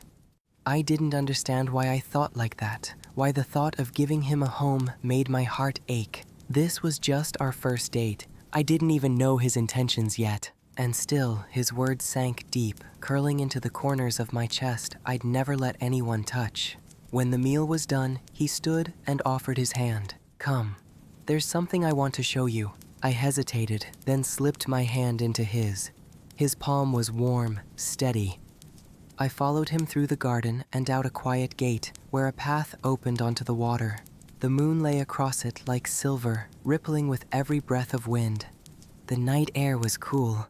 I wrapped my arms around myself without thinking. He noticed instantly, "You're cold." Before I could protest, he tugged me gently into his arms. Heat enveloped me at once, his chest broad and solid beneath my cheek. I froze. My whole body trembled. Without thinking, I buried my face into the curve of his neck, and the moment his scent hit me full, sharp and sweet, I nearly came undone. Warm cinnamon honey exploded through my senses. Something primal surged inside me, something I had never felt before. My mouth watered. Gods, I wanted to bite him, claim him like I'd only ever heard whispered in old stories about mates. But we weren't mates. That wasn't supposed to be us. Panic and longing warred in me. I gasped and pulled back quickly, shaking my head, trying to clear it. My body was still trembling, my mouth aching with the need. I turned away, sucking in desperate breaths of cool air to chase the overwhelming scent of cinnamon and honey out of my lungs. I don't know what just came over me, I whispered, ashamed. My little Omega turned from me, and though it stung, I understood. I hadn't thought when I pulled him in like that. Hadn't realized I'd pressed his face right against my scent gland.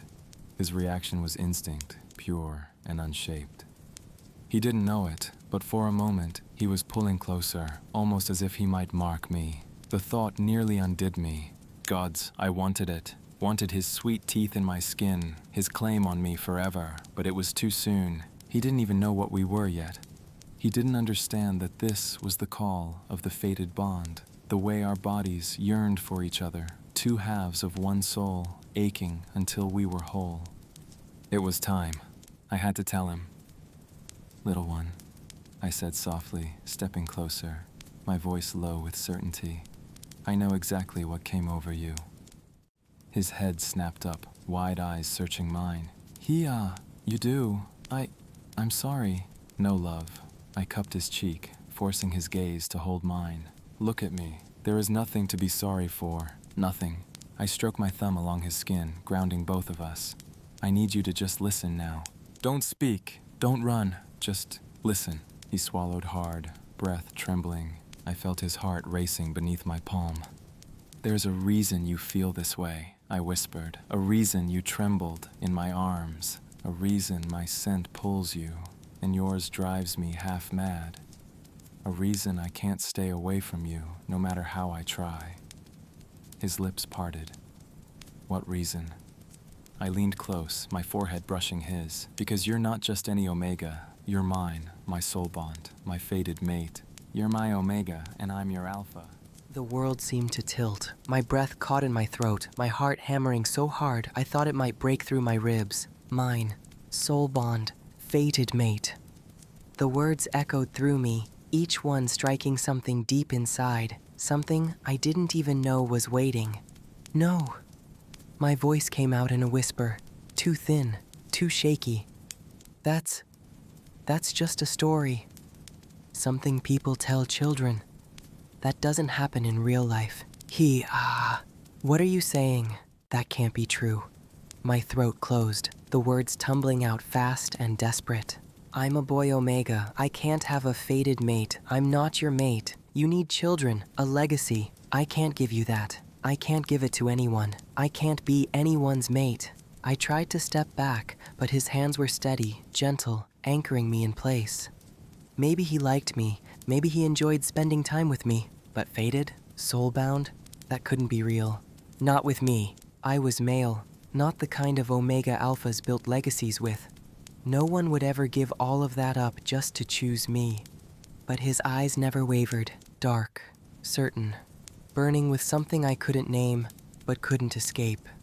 "Little one," he said softly, "look at me." I did. I couldn't not. And when I did, something inside me gave way. His gaze wasn't heavy or demanding. It was home, warmth, safety, the very thing I'd been aching for without knowing it. This Alpha was everything. A shelter, a promise, a happiness I hadn't dared to believe in. His scent, his voice, the steady strength in his arms, everything about him called to me in a way nothing ever had. My throat tightened. Then why do I feel this way? I pressed a hand to my chest, trembling, like something's broken open inside me. He caught my arms firmly, holding me steady. "Look at me, little Omega." I squeezed my eyes shut, too afraid to face him. "Look at me. Now." The command rolled through me like a wave, and my whole body tensed. Before I could think, I obeyed, my gaze snapping up to meet his. My lips parted in shock. I hadn't chosen to do it. My body had moved on its own. His voice was steady, unshakable. "Do you see? Without thinking, your body answers me. Because I am your Alpha, and you are my Omega. We are soulbound. We are one." I stood there in stunned silence, his words burning into me. I had been around Alphas before, But never like this. Never with my body betraying me, obeying without thought. Never with my heart pounding so hard it hurt, my chest aching to be closer. I swallowed hard, my world spinning. I can't believe this. It's true. He's my fated. He's my alpha. I stood there, dazed. The world around me blurred. The lanterns, the water, even the night air. All I could feel was him. His words still rang in my ears, steady and unshakable. We are soulbound. We are one. My chest rose and fell too quickly. My lips parted, but no sound came. My body trembled, but I didn't pull away. I couldn't. His grip softened, sliding from my arms to cradle my face instead. His thumbs brushed my cheeks as if I were something delicate, breakable. "Shh," he murmured, so softly it was almost a breath. "It's all right, little one. You don't have to say anything. Not now." He bent his head and pressed a kiss to my forehead, lingering there, his warmth seeping into me. My lashes fluttered shut at the touch, and something deep inside me eased, even as confusion still twisted tight in my chest. When he pulled back, I found myself staring up at him in silence, my thoughts scattered, my voice gone. He smiled faintly, not triumphant, not demanding, just tender. "We'll take this one step at a time. You don't need to understand everything tonight, just know this." His hand slid down, taking mine gently. "You are safe with me, always." I let out a shaky breath, my fingers curling weakly into his. My head felt light, my body heavy, as though I were moving through a dream. I didn't answer, couldn't, but I didn't let go. And in that quiet, I thought, maybe fate wasn't a story after all. The ride home was quiet. Too quiet. My thoughts spun, colliding with his words over and over. Fated. Soul bond. Mine. It was too much. Too big. I couldn't process it. I sat there, silent. His hand wrapped around mine the entire drive. His thumb stroked gently across my skin, steady and grounding, but I still didn't know what to say. How to be. When we pulled up to my house, he came around to open my door, helping me out with care. His arms slid around my shoulders, guiding me to the steps. When he rang the bell, I leaned into him without thinking, my face pressed against his chest. The scent of cinnamon wrapped around me, thick and warm. My body felt weak, heavy, almost sleepy, as if his presence alone lulled me into surrender. The door opened. My mother's voice, soft and surprised. My father's voice, deeper, firmer. I heard them speaking to him, but the words blurred together. I couldn't make them out.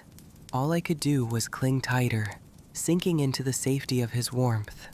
Then he gently pulled me back, and a faint whine slipped from me before I could stop it. Needy, desperate, foreign on my lips. His hands cradled my face, and even through the haze, I felt the heat of his palms seeping into my skin. "I'll check on you tomorrow," he murmured. And then, suddenly, I was no longer in his arms. My mother and father didn't pull me away. It was Melissa. Somehow she was here, her grip firm, steady, tugging me inside. "Little Nick," she whispered urgently, almost startling me. The haze broke like mist in sunlight. The cinnamon was gone. I blinked and realized I was on the living room couch, Melissa holding my hand tightly, my parents standing nearby. "What's going on?" I asked, my voice hoarse. "What? What happened?" My father's eyes were heavy, unreadable. "Little Nick," he said carefully, "what do you remember?" I sat up straighter, gently pulling my hand from Melissa's. My chest tightened as I looked between them all. My father's question hung in the air. "What do you remember?" I swallowed, my throat dry, and lowered my gaze to my lap. My fingers twisted in the hem of my shirt, buying me a little time. My voice cracked, and I had to start again. I remember the cafe. He brought me roses, pink ones. My lips trembled into a small, almost disbelieving smile. So many, like he knew. Melissa's hand squeezed mine, encouraging me to go on. I drew in a shaky breath. He took me out to dinner. It was beautiful, like something from a dream, and he ordered for me a pastry, cinnamon and honey. My chest tightened as the memory swelled inside me. It smelled like home, like safety, My mother's breath hitched, her hand flying to her lips. I forced myself to look up, though my vision blurred with tears. And then, he told me things. My voice fell to a whisper, things I don't understand. He said I was his, that I was his Omega, that we were... My voice faltered on the word, almost breaking. Soulbound. Fated mates. The silence in the room deepened, heavy with meaning. My father's jaw clenched, but he didn't speak. I shook my head, my hands trembling. It can't be true. It's just a story. And even if it was true, it couldn't be me. I'm a boy. I can't give him children. I can't give him a legacy. He should be ashamed just to say it. My mother's eyes filled instantly, tears spilling as she took a step closer. Oh, my little Nick. Melissa's grip on my hand tightened, her eyes shining with something I couldn't read. My father exhaled slowly, the sound like stone grinding in his chest. I sat there, trembling, lost and afraid. So why does it feel real? I whispered. Why does every part of me believe him, even when my head tells me it's impossible? My voice cracked as the words spilled out, raw and broken. If it's true, then I'll only be a burden to him, a disappointment. I can't give him a legacy. I can't carry his children. I'm a boy. I can't give him what he needs. I'll ruin him. I'll ruin everything. The last words dissolved into a sob. I'm already a burden to all of you. No! My mother's voice was sharp, fierce, trembling as she rushed forward and gathered me into her arms. She cradled me close, rocking me like I was still her baby. Her tears dampened my hair. Oh, my little Nick, don't you ever say that again. You are not a burden. You are our joy, our miracle. We have loved you since the moment you took your first breath, and we will love you until our last. Do you hear me? Her words tore something open in me, and I clung to her, shaking. But then her voice softened, breaking around the edges. But, little Nick, we haven't been completely honest with you. I stiffened in her embrace, my heart kicking hard in my chest. Slowly, I pulled back enough to look at her. Honest? What do you mean? The silence stretched, heavy. My father's gaze flicked to Melissa as if asking for strength. Melissa leaned forward, her hand still wrapped firmly around mine. Her voice was steady, though her eyes were gentle. It's time, Mama. He deserves to know the truth. All of it. He can't keep believing he's less than what he is. My breath caught. The truth? My voice shook. About what? Melissa's words struck the room like a bell. My father's shoulders stiffened. My mother's lips pressed tight. The silence stretched until I thought I would break under it. Finally, my father spoke, his voice low and weighted. Little Nick, you know you are rare. You've known that since you were a child. I nodded shakily. A male Omega. I know. My mother's hand smoothed over mine, trembling. But what you don't know is why your birth was such a miracle. Why we've guarded you so fiercely all your life. I frowned, confusion churning in my chest. What do you mean? Her eyes filled with tears again, her voice soft but steady. Because, little Nick, you're not like the other boys. You're more. You were born with the ability to conceive life. The room seemed to tilt around me. For a moment, I couldn't breathe. What? You can carry children, my father said firmly, though his eyes softened as they met mine. Just as female Omegas can. You were born with that same gift. My stomach dropped. My mind screamed denial, but my body went still. Frozen. No, I whispered. That's not possible. I'm a boy. My mother's hands cupped my cheeks, her tears spilling freely now. I know, sweetheart, but it's true. You are the first male Omega in generations, not only to be born, but to be born able to carry life. I shook my head, my voice trembling. Why didn't you ever tell me? My father's jaw tightened, guilt shadowing his features. Because we feared what the world would do with that knowledge. People are cruel, little Nick. Some would see you as a prize to be claimed, a body to be used. Others would see you as unnatural, something to destroy. We wanted to protect you from all of it, so we told you what was safe, that you were rare, but not why. Melissa's hand squeezed mine again, her voice gentle but resolute. They kept it from you out of love, Nick. But now you need to know. Because fate has found you. Because you deserve to understand who you are. All of who you are. Her words rattled in my chest, and suddenly something sharp and hot twisted inside me. My head snapped toward my mother. Mom. My voice cracked. My second hole. The one under I couldn't finish the word. My face burned, shame and fear tangling in my throat. You told me that was normal. You said all boys had it. You said I was normal. Her face crumpled, her tears falling faster as she reached for me. Honey, you are not normal. You are special. Rare. There is nobody else in this world like you. There has never been anyone like you. You are a miracle, my little Nick. Please, don't doubt yourself. But the words only made the ache sharper. Tears blurred my vision, my chest heaving. My voice slipped out in a broken whisper. Then why didn't you tell me? Why didn't you tell me something so important about my own life? About my own body? I pulled back, trembling all over. What if something had happened? What if someone tried to hurt me, and I didn't even know the truth about myself? About my own anatomy? My mother sobbed, pressing her forehead to mine, clutching me close. Because we had to protect you, she cried. We worked so hard to keep you safe, all of us, every day, every moment of your life. We watched over you to make sure nothing ever touched you, nothing ever harmed you. My father's voice rumbled low, steady, though his eyes were heavy with regret. We didn't want you to live in fear of what you are. We thought if you believed you were normal, you'd live free, innocent, untouched by the world's cruelty. Melissa stroked my hand, her thumb warm against my skin. Her voice was quieter now, but fierce. But Nick, innocence is not the same as ignorance. And now, you deserve to know the truth. All of it. Because you are not just rare. You are whole. And you are not alone anymore. The room was heavy with tears and truths. But as my mother held me, her hands shaking against my back, the sharpness in my chest began to soften. I sniffled. My forehead pressed to hers. I understand. You only wanted to protect me.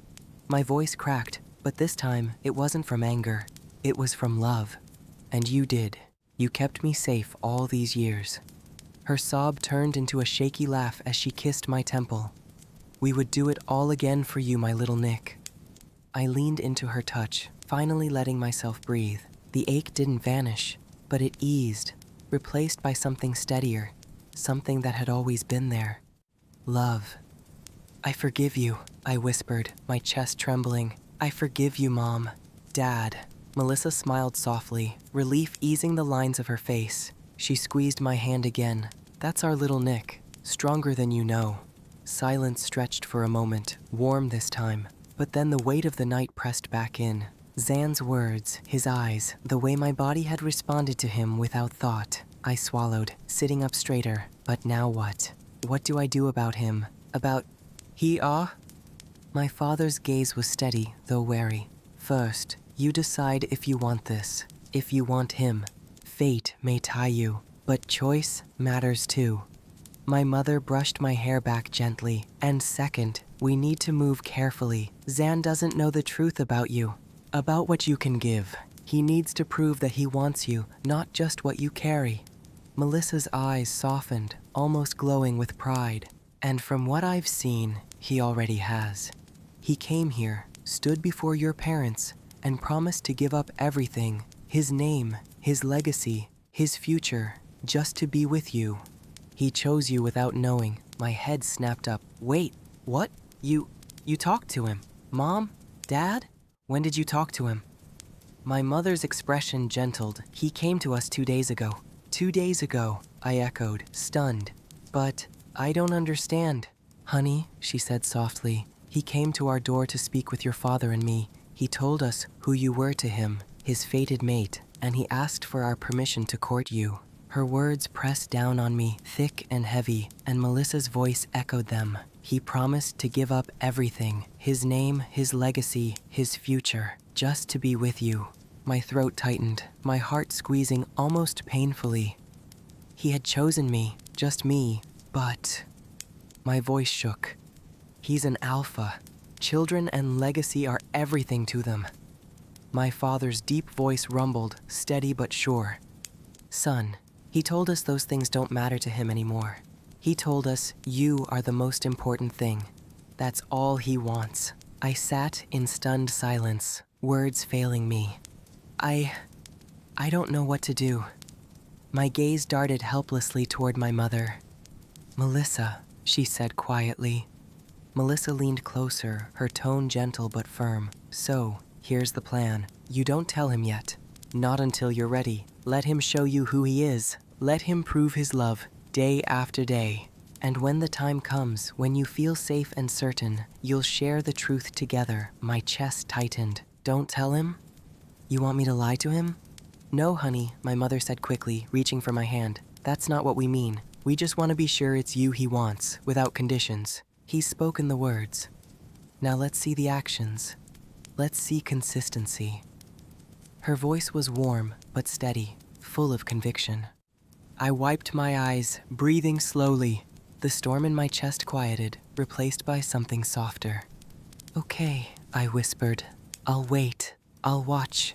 I'll give him the chance to prove it. My father's hand settled firmly on my shoulder. And we'll be right here, every step of the way. Whenever you're ready to tell him, you'll have our full support. I sat in silence, thoughts spinning. Then, almost without realizing it, my hand lifted, pressing gently against my flat stomach. So, I can have a baby, I whispered. The words felt strange, foreign, but they made me smile. In my mind's eye, I saw myself with a rounded belly, carrying Hia's child. The thought made my heart skip. A warmth spread through me, soft and secret. I nodded slowly, my heart pounding with both fear and something new, hope. Chapter 6. Shelter in his arms, Zan. I hadn't slept. All night I turned in my bed, sheets tangled around my legs, my heart refusing to slow. Every time I closed my eyes, I saw Nick, wide-eyed, trembling, trying to hold truths too heavy for anyone to carry alone. The look on his face carved itself into my chest, an ache that wouldn't fade. It drove me crazy that I couldn't bear it with him, couldn't comfort him the way an alpha is supposed to. I was meant to be strength, to shield, to steady. But last night, all I could do was hold him for a moment, then let him slip back into the quiet of his family's home. Walking away was the hardest thing I'd ever done.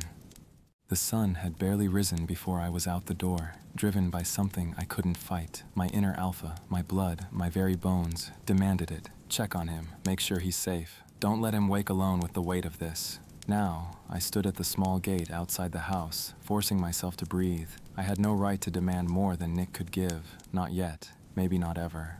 But I could be present. I could offer the one thing my heart screamed for, shelter. I lifted my hand and knocked, slow and steady, against the wood. Nikolai's father opened the door. Hello, Zan. I'm not surprised to see you here. Really? I asked softly. The older man's mouth curved into a small smile. It's where I would be if it were my wife. He stepped back, holding the door open. Come in. I walked past him, bowing my head slightly in respect. He gestured toward the sitting room. Please, have a seat. I sat, letting my eyes sweep across the room. It was warm, neatly decorated, with soft touches that spoke of family life. Photographs lined the walls, family gathered close, laughter caught in still frames. And in several of them, there was Nick as a little boy, round-faced and bright-eyed. I couldn't stop the smile that tugged at my lips. Even then, he'd been beautiful, sweetness written into him in a way that only deepened as he grew. Cute little fella, huh? I nodded. All three of my boys were handsome fellas, he went on, voice quiet with pride. My wife and I were blessed to have such a big family. Growing up, they were close, and they all fiercely protected Nikolai. My chest tightened. Thank the gods, I murmured. I'm grateful beyond words for the way you raised him, for the way you've loved him. His eyes softened, but his voice held the weight of experience. Children are a blessing, Zan, one of God's greatest gifts. He studied me for a long moment. But I have to ask you, are you absolutely sure you won't regret your decision to be with my son, sir? He lifted a hand. Let me finish. I know you've said you've come to terms with not having a child to carry on your legacy, but think carefully. You are successful, fortunate. You've acquired wealth, land, a name. When you are gone, what happens to it all? You're an only child. Your father was an only child. You told us your mother had you late in life. His gaze sharpened, not unkind, just thorough. I don't say this to be cruel. I say it to be certain you've truly thought about what you're giving up. Your bond with little Nick has only just begun. There is still time for you to reconsider. He paused, then added gently, "No one would blame you for protecting your family's legacy. Family is important. Legacy is important." I met his gaze, steady and unwavering. "Sir, Nikolai is my family. He's my legacy. If it ends with me and him, I'm fine with that." My throat tightened, but my voice didn't shake.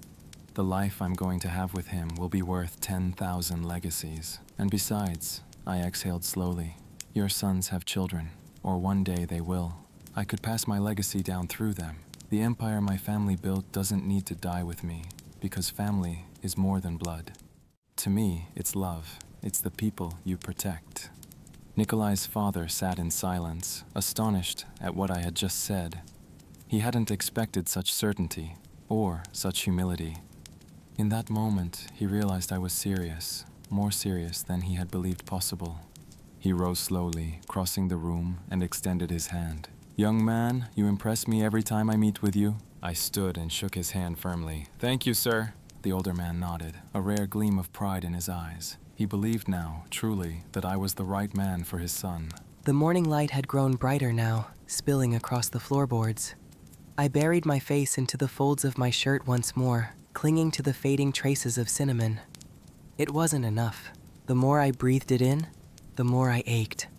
My chest felt like it was reaching for something just out of sight, just out of reach. A murmur rose from below, voices, deep and steady. My father's tone, calm but weighted. And then another voice that made my entire body still. Hiya, my Hiya. I sat up quickly, heart racing. I hadn't expected him. Not this soon, not today. My hand pressed against my chest, as though I could calm the pounding there. I tilted my head, listening harder, drawn by the cadence of Hiya's voice, drifting up through the floorboards. The sound soothed me and unsettled me all at once. My instincts whispered, go to him, find him, breathe him in. My legs swung off the bed before I'd even decided to move. The pull was undeniable. I stepped out of my room and padded down the stairs. The closer I came, the stronger the scent grew. Warm cinnamon wrapping around me, calming me like nothing else ever had. When I entered the living room, Hiya's head lifted. Our eyes met. Hiya sitting there, solid and steady, and me standing small and soft in thin pajama pants and a t-shirt. Before a word could be spoken, I crossed the room and climbed right into his lap, as natural as breathing. My arms went around Hiya's neck, my face pressing into the curve of his throat, drinking in that scent until the world finally quieted. He startled for just a heartbeat before his arms closed around me with fierce gentleness. He buried his face in my hair, breathing me in as though he'd been waiting his whole life for this. From the corner, my father watched the scene, the way I clung, the way Hiya held me like I was precious. With a small nod to himself, he quietly left the room, giving us the moment we needed. "Baby," Hiya whispered, his voice rough with tenderness. "Are you okay?" He tried to ease me back just enough to see my face, but I only clung tighter, refusing to let go. His hand smoothed slow circles along my back. He breathed me in, letting the warmth sink deep into his chest. I shifted faintly in his arms, my breath warm against his neck. My voice was so quiet, it was almost lost in the silence. "Hiya, don't leave me." The words were muffled, clinging as tightly as my arms did. His chest tightened, his heart breaking and mending all at once. He cupped the back of my head, pressing a kiss into my hair. "I'm not going anywhere, baby. Not now, not ever." I breathed deeper, my whole body relaxing against him. "I feel safe with you." My fingers curled into his shirt as though I was afraid to let go. When I'm close to you, the noise, the weight, it gets quiet. Hiya closed his eyes, holding me tighter, as if he could shield me from the world. Then I'll stay right here, as long as you need me, forever, if you'll let me. I let out a soft, shaky sound, half sigh, half hum, and nuzzled closer, my nose brushing against his skin as I breathed him in. For a long while, we just stayed like that. Two hearts pressed close, the silence of the house wrapping around us like a blanket. My breath evened out slowly against his neck, my body melting into the safety of his arms. He just held me, rocking faintly, his hand stroking my back in steady circles. The sight filled him with a fierce, quiet pride. A soft sound stirred at the doorway. Hia glanced up and saw her, my mother, standing half-hidden in the hall.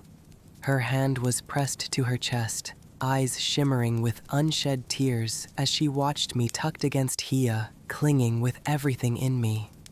For a moment, she didn't move, afraid to break the fragile peace that had settled in the room. When their eyes met, I think Hia expected questions, maybe even disapproval. Instead, Mom only smiled, small, trembling, but filled with so much love it nearly undid me. "You're holding him just the way he's always needed," she whispered softly, her voice barely carrying across the room. "He makes it easy," he murmured back, his hand never stilling on my back. I'd stay like this forever if he asked me to. A tear slipped down Mom's cheek, and she brushed it away quickly, still smiling. "Then maybe, you really are the one the gods chose for him." She lingered just a moment longer, as if to memorize the sight, before stepping quietly away, leaving us wrapped in each other. "Don't let go, Hia." Hia pressed his lips to my hair, a promise sealed in silence. "Never, baby, never." A moment later, my father returned, his voice low but steady. "Please, take him up to his bed. First door on the right." Hia nodded, rising carefully with me cradled in his arms. I sighed softly, my head resting against his chest as though I belonged there. Climbing the stairs, Hia pushed open the first door and stepped into a quiet, softly lit room. He lowered me gently onto the bed, pulling the covers up around me.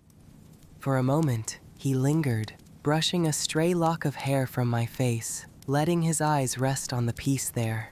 With one last look, he slipped out and closed the door quietly behind him. When I returned to the living room, both of Nick's parents were seated together on the couch, waiting. I took a seat across from them, my posture respectful, hands resting on my knees. For a moment, there was only silence, the weight of what had just happened still hanging gently in the air. Finally, Nick's mother spoke, her voice soft but sure. "I saw the way he clung to you, the way you held him. That wasn't just instinct, Zan, that was trust." I lowered my gaze briefly, humbled. "He deserves nothing less. I'll never let him feel alone in this." Her eyes shimmered, and she reached for her husband's hand. As a mother, that's all I could hope for, that someone would love him as fiercely as we do. Nick's father gave a slow nod, studying me with steady eyes. His voice carried more warmth now, less caution than before. "You've said many things today that impressed me. But more than your words, it's your actions that speak. Carrying him upstairs, protecting his dignity, holding him as though he were your whole world."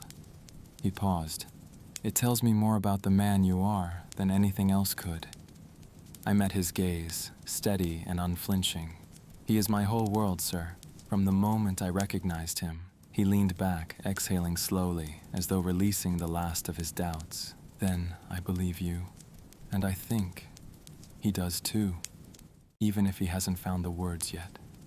Nick's mother squeezed her husband's hand, her smile tender.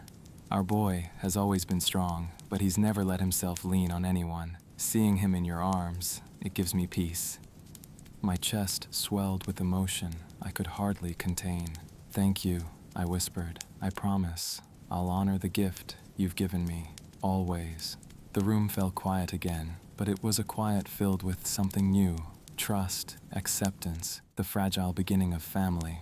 After another quiet moment with Nick's parents, I rose, bowing my head respectfully. "Thank you for trusting me," I said softly. "I'll take my leave now. Let him rest." They stood to see me out, and Nick's mother touched my arm gently before I stepped through the door. "Come back soon. He'll need you." "I will," I promised. Outside, The morning sun had risen fully, warm against my skin, but all I could feel was the faint memory of Nick's weight in my arms, the soft whisper of "Don't let go," Hia echoing in my heart. The ride home passed in a blur. By the time I unlocked my own front door, I was already moving with purpose, my mind full of only one thought: make space for him, give him somewhere safe. I walked straight through the house to a quiet room at the back, just off the kitchen. It had always been a spare room, rarely used, but now I saw it differently. This room held deep significance.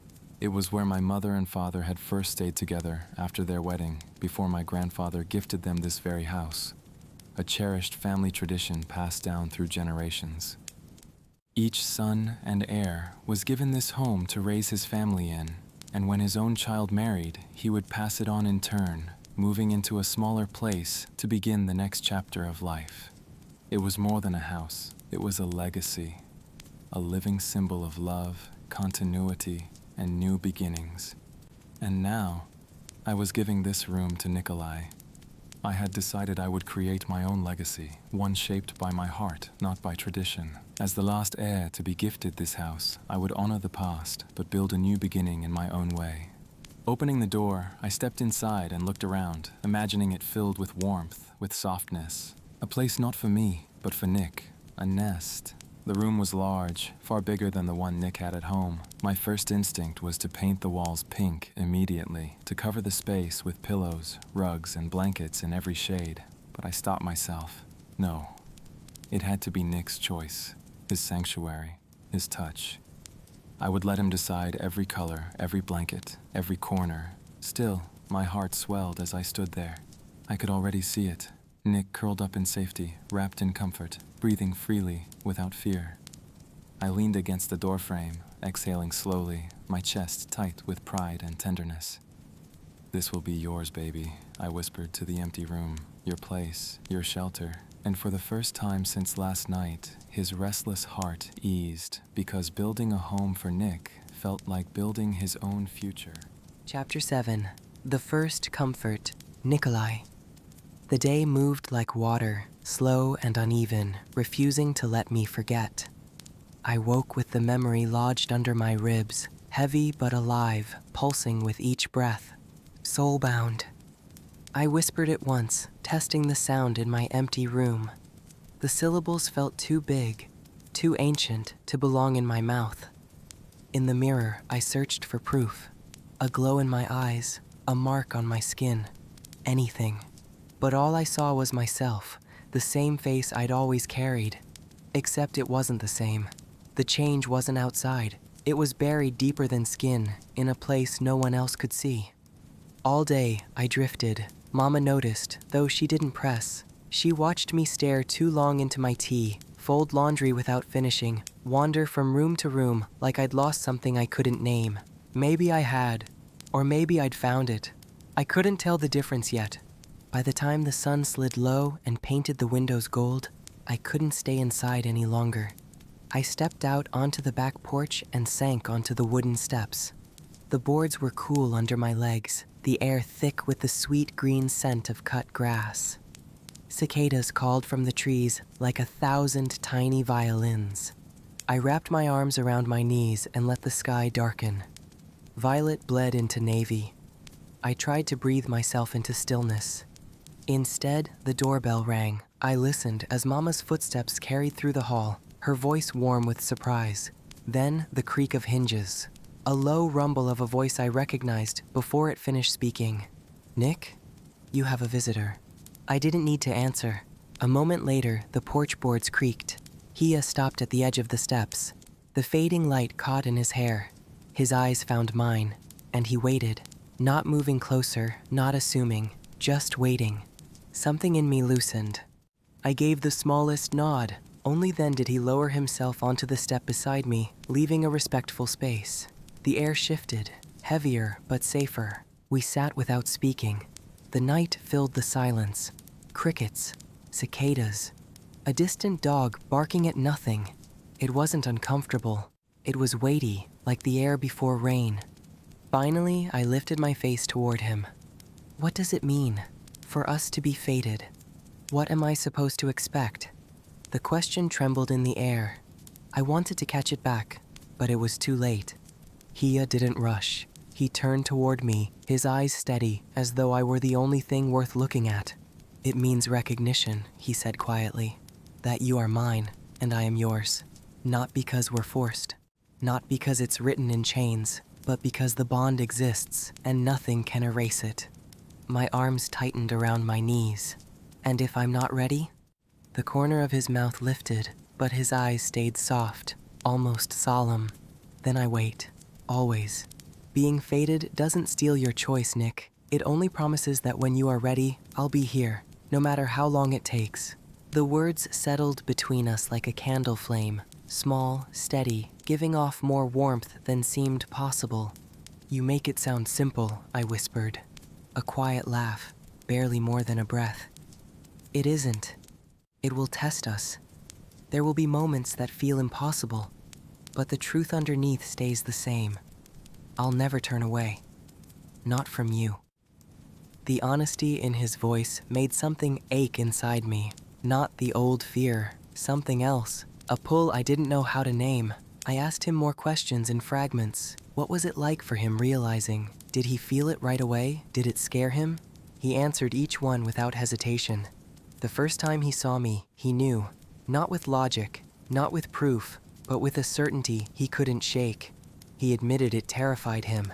He'd built his life on control, and fate didn't care about that. But then, when I looked at him the way I did that day, it stopped being fear. It became hope. His voice softened. You don't have to carry all of this at once. If you want friendship first, that's what will be. If you want space, I'll give it. If you want me near, I'll be there. I didn't have the words. Instead, I let the sound of his voice wash through me. His warm, rich cinnamon scent filled the air around us. The porch light flickered on. Mama must have switched it from inside, but she didn't come out. She was giving us the night. I turned just enough to see him in profile. His eyes were on the dark yard, but his attention was still tethered to me. Maybe this was what comfort felt like, not the absence of fear, but the presence of someone who didn't require you to hide it. For the first time since yesterday, I let my shoulders drop. My chest still felt full, but not with panic, with possibility. When Hia finally rose to leave, he didn't linger. He only gave me a look that felt grounding, and then said softly, "Take your time, Nick. I'll be here when you're ready." I sat on the porch long after his footsteps faded. I'd never imagined I would have a relationship, let alone something like this, and yet, I felt the pull toward him from the very first day I saw him.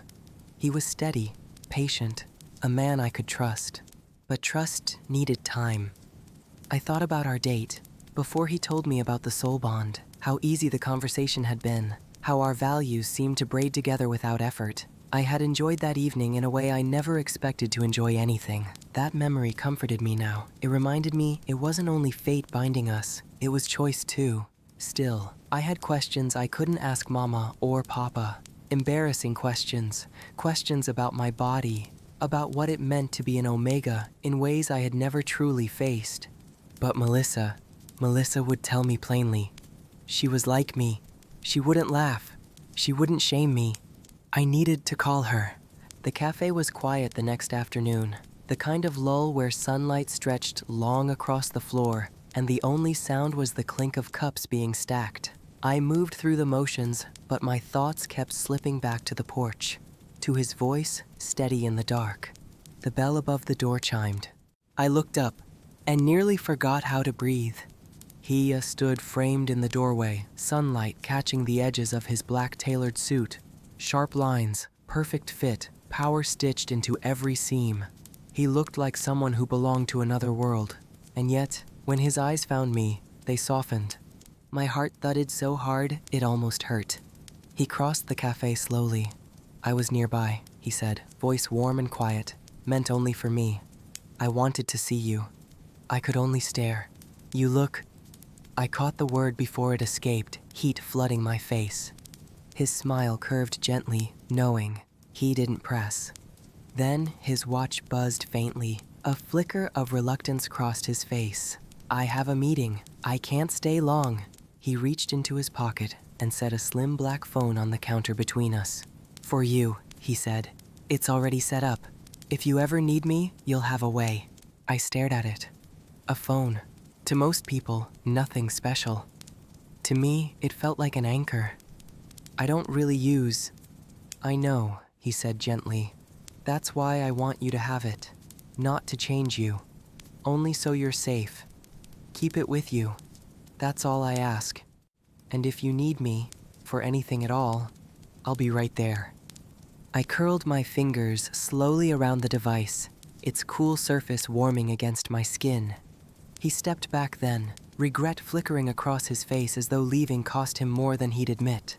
Call me tonight if you want, he said. If not, I'll wait. I managed a nod. Words felt too fragile to trust. And then he was gone. The cafe seemed to exhale in his absence. I held the phone in my hands, and when I unlocked the screen, my breath caught. His number was saved under my Hia. The cafe closed not long after. I lingered at a corner table when the door creaked open and Melissa stepped in, her smile bright and familiar. Hey, little Nick. She slipped into the seat across from me. You look like your head's a storm. I let out a breath. I have questions. About relationships. About being an Omega with an Alpha. Things I can't ask Mama or Papa. Her expression softened instantly. She reached across and covered my hand with hers. I thought you would. I'm glad you trust me. Start at the beginning. The words spilled out. For so long, I'd believed I would be alone. That being an Omega meant family wasn't possible for me. But now, everything felt possible. And that terrified me. He was kind, gentle. I felt safe with him. But this was my first real relationship. And it wasn't just a relationship. He would be the father of my child one day. I need to know he's the right match, not just because of the bond. Melissa's fingers tightened around mine. That's wise. Fate may bind, but it doesn't do the living for you. The calm you feel with him, that's not just instinct, that's you. I dropped my voice. There are things I don't know, about myself, about what it means physically to be with someone. My body already responds to him, and it scares me, because I don't know how much is me and how much is just instinct. She nodded slowly, no judgment in her eyes. It's both. The bond awakens the connection, but your heart chooses whether to lean into it. You're not being controlled by biology, Nick. You want him, and that's natural. She went on, her voice even. The first time can feel overwhelming, but if your Alpha is gentle, and it sounds like he is, he'll guide you and he'll listen. That's what matters most. I don't want to disappoint him, I whispered. You won't. Your body will know what to do, and his will too. It's not about performance. It's about trust, letting yourself be safe with him. Tears pricked my eyes. So it won't hurt? With a caring Alpha? No. The first time might feel strange, a little overwhelming. Your body is adjusting. But if he loves you, if he listens, it won't be pain. It will be something beautiful. She squeezed my hand. And Nick, remember this. You always have a choice, even with a bond. If you say stop, he stops. Respect comes first. Always. My breathing steadied. For the first time, I could see the path ahead, not just the shadows of my doubts. Thank you, I whispered. She leaned back, her smile both fierce and tender. You'll be okay, little Nick. You were made for this, for love, for family, for belonging.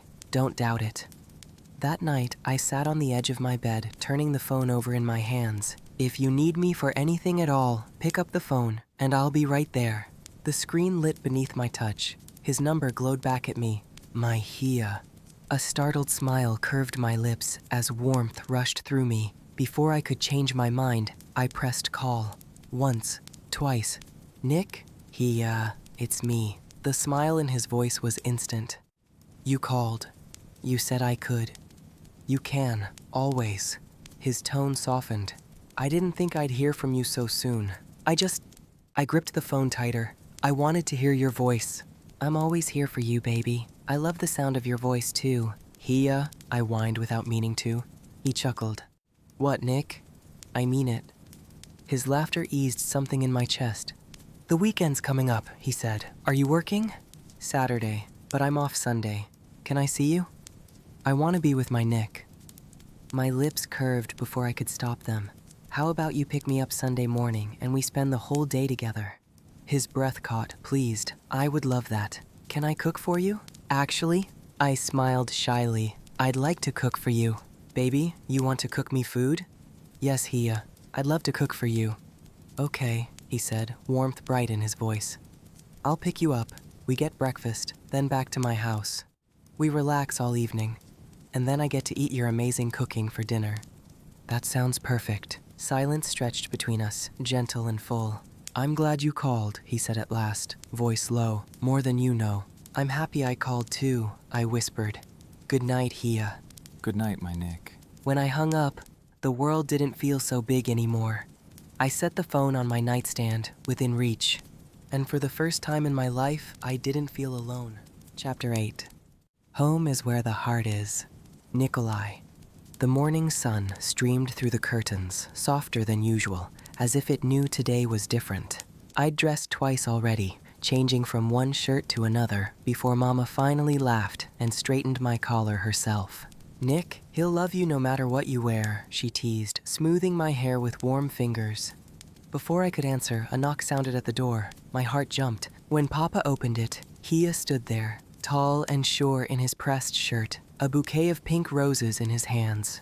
The sight rooted me in place. "Roses. For me. These are for Nick," he said simply, his eyes finding mine across the room.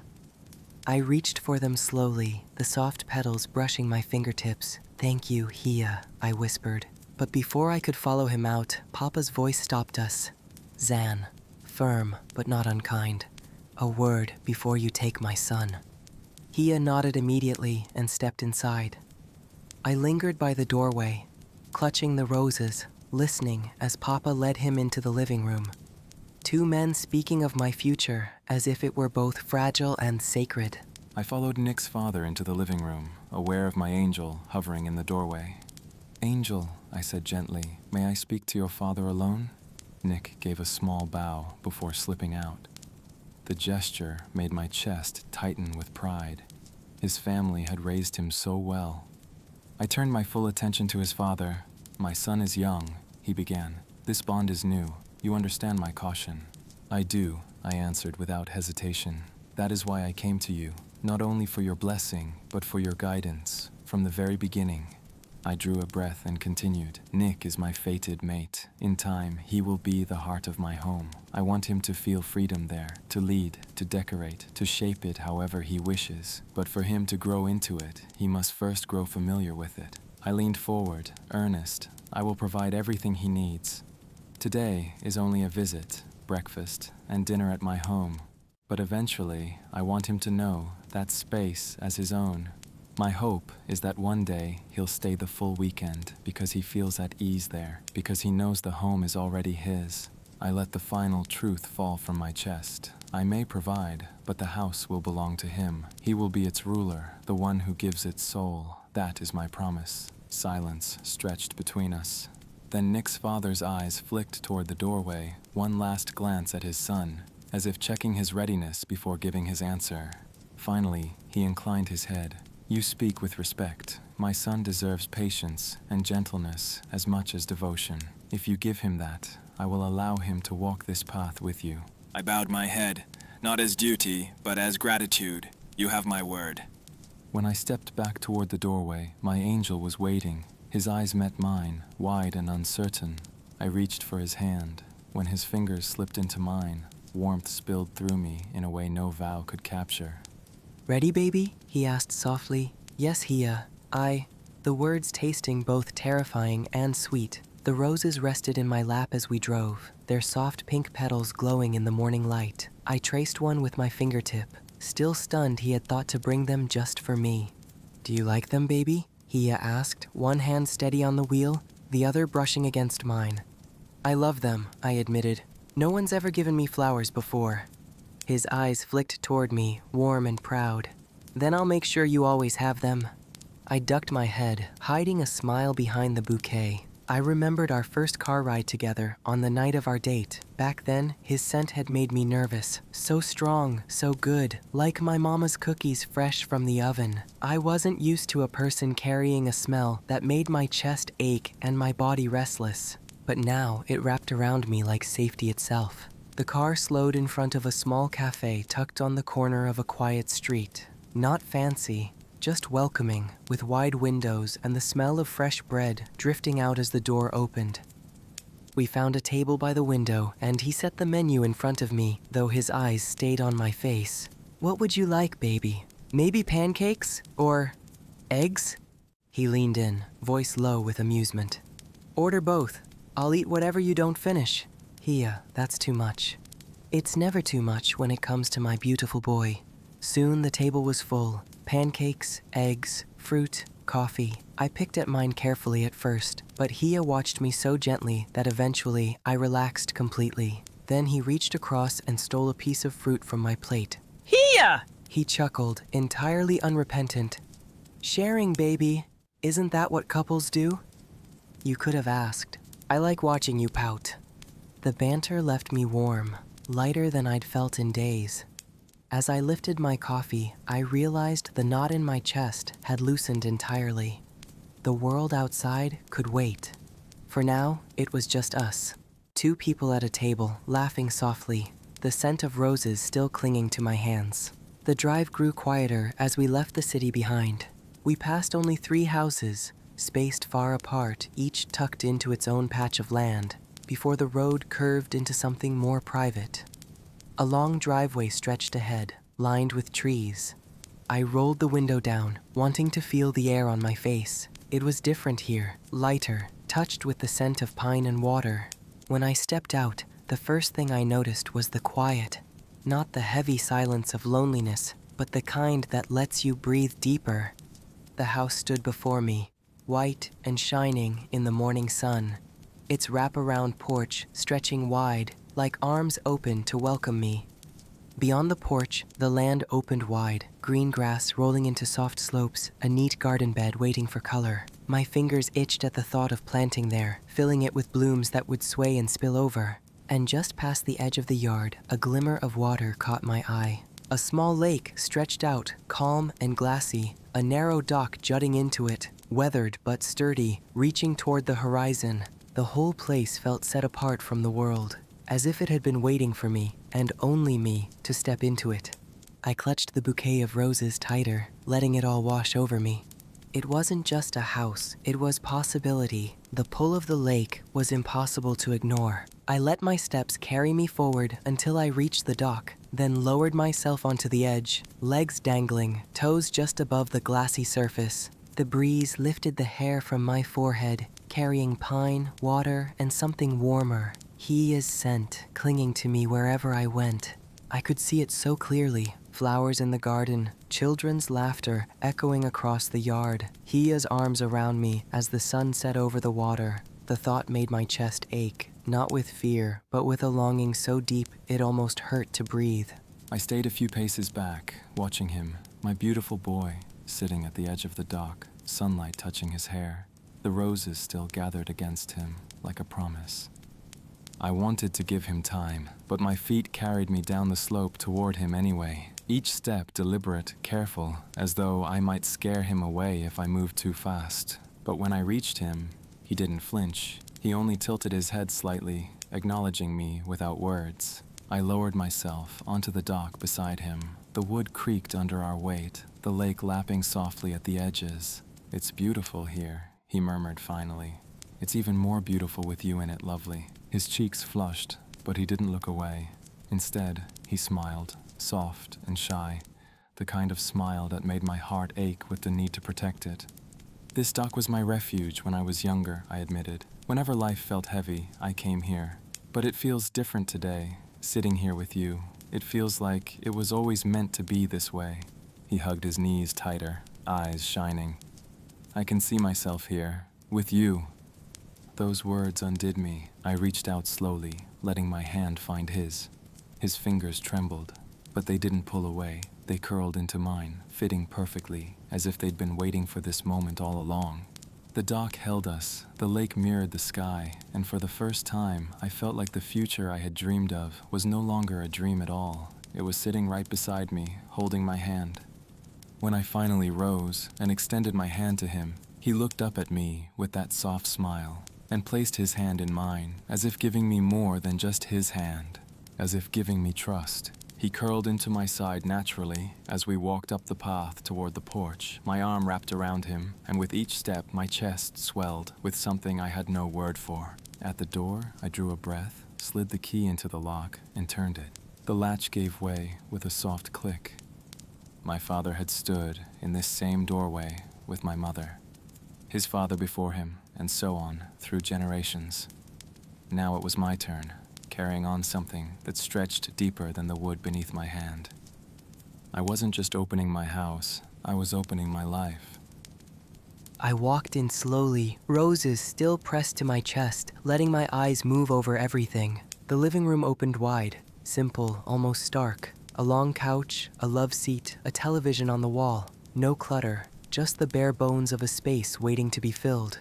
To the left, a staircase rose, broad and polished, its banister gleaming in the light from high windows. Straight ahead, the kitchen, bright white walls, gleaming counters, and a large window over the sink that framed a view that stole my breath. The backyard stretched vast and green all the way down to the lake. At the center stood a wide marble island, 2 chairs tucked beneath it. I could already see it, baking with a small child perched there, flour on their fingers, the smell of something sweet in the oven. Hia coming home, leaning down to kiss us both. It's beautiful, Hia. He led me up the wide staircase next. 3 bedrooms, a guest room, an empty room waiting for purpose, and at the end of the hall, double doors opening into the master suite. It was enormous, filled with light from tall windows facing the lake. Soft white walls, dark polished floors, a wide inviting bed. He guided me through an archway into the bathroom, and my breath caught. It was larger than my entire bedroom at home. A deep soaker tub, a double shower fitted with polished jets, 2 walk-in closets, doors open like an invitation. All of this, Hia murmured, will be yours too, baby. Ours. He caught himself, eyes widening. I mean, when you're ready, no pressure. I reached up and pressed my fingers gently over his lips. Hia, it's okay. He exhaled slowly, then he caught my hand and brought it to his lips. The kiss was slow and tender, filled with so much that neither of us needed to say aloud. Now, baby, my tone shifting to something almost playful. There's a special room I want to show you. His curiosity sparked instantly. A special room? I extended my hand, and he placed his in mine without hesitation. We descended the staircase and stopped at a door just off the kitchen. This used to be a bedroom, I said softly. My father's room. The first place he and my mother stayed together before my grandparents gifted them the house and moved into a smaller home. This room is where they began their life together. Nick looked up at me, wide-eyed. I drew a key from my pocket, the metal glinting in the sunlight, and slid it into the lock. The door opened to reveal a vast, open room, white walls, plush carpet, curtains pulled wide to let golden light flood in. Through the tall windows, the dock and the sparkling lake shimmered beyond. At the far end, double doors opened out onto a private balcony, sunlight spilling across the floor. Wow, Hia, I breathed. This room is huge. He squeezed my hand and guided me toward another set of white double doors. He pushed them open to reveal a bathroom that looked like something from a dream. A large soaker tub wide enough for 2. A glass-framed shower, polished counters catching the golden light. This is so beautiful, I whispered. Before I could turn, he stepped close, his arm sliding around me from behind. His chin rested on my shoulder, his voice low against my ear. Nick, this whole room will be your nest. My breath caught. My nest? Yes, baby. Your nest. Your room. It belongs completely to you. No one can enter without your permission. This space is yours alone. Oh, Hia. I threw my arms around him, then broke away, walking back to the center of the room, and I spun. Arms lifted, laughter spilling out of me like sunlight, filling every corner of the empty space. Oh, thank you, Hia. I love it so much. Anything for my beautiful, perfect boy, he said softly. He held out a small key. I'll wait for you in the living room. Take as long as you need. When you're ready, come find me. I took the key, my fingers brushing his, and held it against my heart. He gave me one last warm look, and then he was gone, the door clicking softly behind him. The room was mine. My nest. I pressed the key to my chest and turned slowly in a circle. Sunlight streamed through the tall windows. The balcony doors stood wide and bright, framing the shimmer of the lake. The walls were bare, the carpet plush beneath my feet. Empty. Waiting. I placed the roses gently on the windowsill, their pink petals glowing in the light as if they had always belonged there. Ideas spilled through me like water, a low bed piled high with pillows and blankets, maybe some of Hia's shirts tucked among them. The thought made me giggle. That was the Omega in me. His scent was pure cinnamon comfort, warm and familiar. Lucky that my Alpha smelled that way. Soft colors, pale pinks and creams, shelves for books and little keepsakes, a chair near the balcony where I could sit and watch the lake. I opened the balcony doors and stepped outside. The midday sun glittered on the water, turning it into a field of diamonds. I could already imagine a rocking chair out here, cradling our baby in my arms, while I whispered promises of love. Maybe next weekend, I thought, I'd invite Hia to bring me here for dinner. I would cook something special, then bring him into my nest, and finally tell him the truth, that I could give him a child, that he would have a legacy, someone to carry on his family's name. I already looked forward to seeing his face light up with that news. For now, I went back inside and lay down on the carpet, arms stretched wide, letting the sunlight pour over me. A giggle slipped out of me. This wasn't just a room. It was a promise. A promise of safety, of belonging, of a future where I could be both Omega and myself without fear. For so long, I'd lived within the edges of other people's worlds. But this, for the first time, felt like a world made with me in it. I sat on the porch, face tipped toward the warm sun, and let myself smile. I was still holding the image of him, my Omega spinning in that empty room, arms lifted high, laughter spilling out of him like light through open windows. I loved pleasing him, loved knowing I had given him something that felt wholly, completely his own. I couldn't wait to see how he would shape it, how warm and beautiful he would make it. I would wait patiently for the day he invited me in. That room belonged to him, and I would respect that, but there were other ways to take care of him. When Nick came out, I would give him the tablet I had prepared. Large screen, already set up. With it, he could order anything he wanted. Furniture for his nest, clothes, decorations for the house. Anything at all, my Omega would never want for a single thing. I slipped the key into my pocket, gave the room one last look, and stepped out into the hall, my steps lighter than when I'd first walked in. By the time I reached the kitchen, I could see through the window that Hia was sitting on the porch, the sun resting warm across his face. I pushed the door open and he turned at the sound. He rose to his feet, his eyes moving over me softly. "Baby, you look happy." "I am," I whispered. My smile felt shy but steady. "Thank you, Hia, for everything." He opened his arms without a word, and I walked straight into them, curling against his chest as if I belonged nowhere else. For a long moment, we just stood there, the sun warm across our shoulders, the lake glittering beyond the yard. Neither of us needed words. In the car on the way to the grocery store, I couldn't stop scrolling through the tablet Hia had placed in my hands.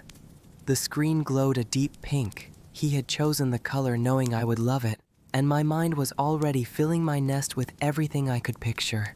"Baby," Hia said gently but firmly, "get whatever you need for your nest. If you see something you like, I want you to order it, no matter the cost." I looked up at him, wide-eyed. "Hia, I'll get what I need, but within reason." He shook his head, smiling faintly. "Nick, I want you to have whatever your heart desires. Let me spoil you. It makes me feel good to take care of you." I shifted in my seat, torn between protest and the warmth spreading through my chest. "Okay, Hia, I'll try. That's all I ask." His thumb brushed over my hand. Whatever you order can be delivered this week. I'll keep everything in the living room, and when you come back, we'll open it all together and set up your nest. I looked back down at the screen, and the softest smile spread across my face before I could stop it.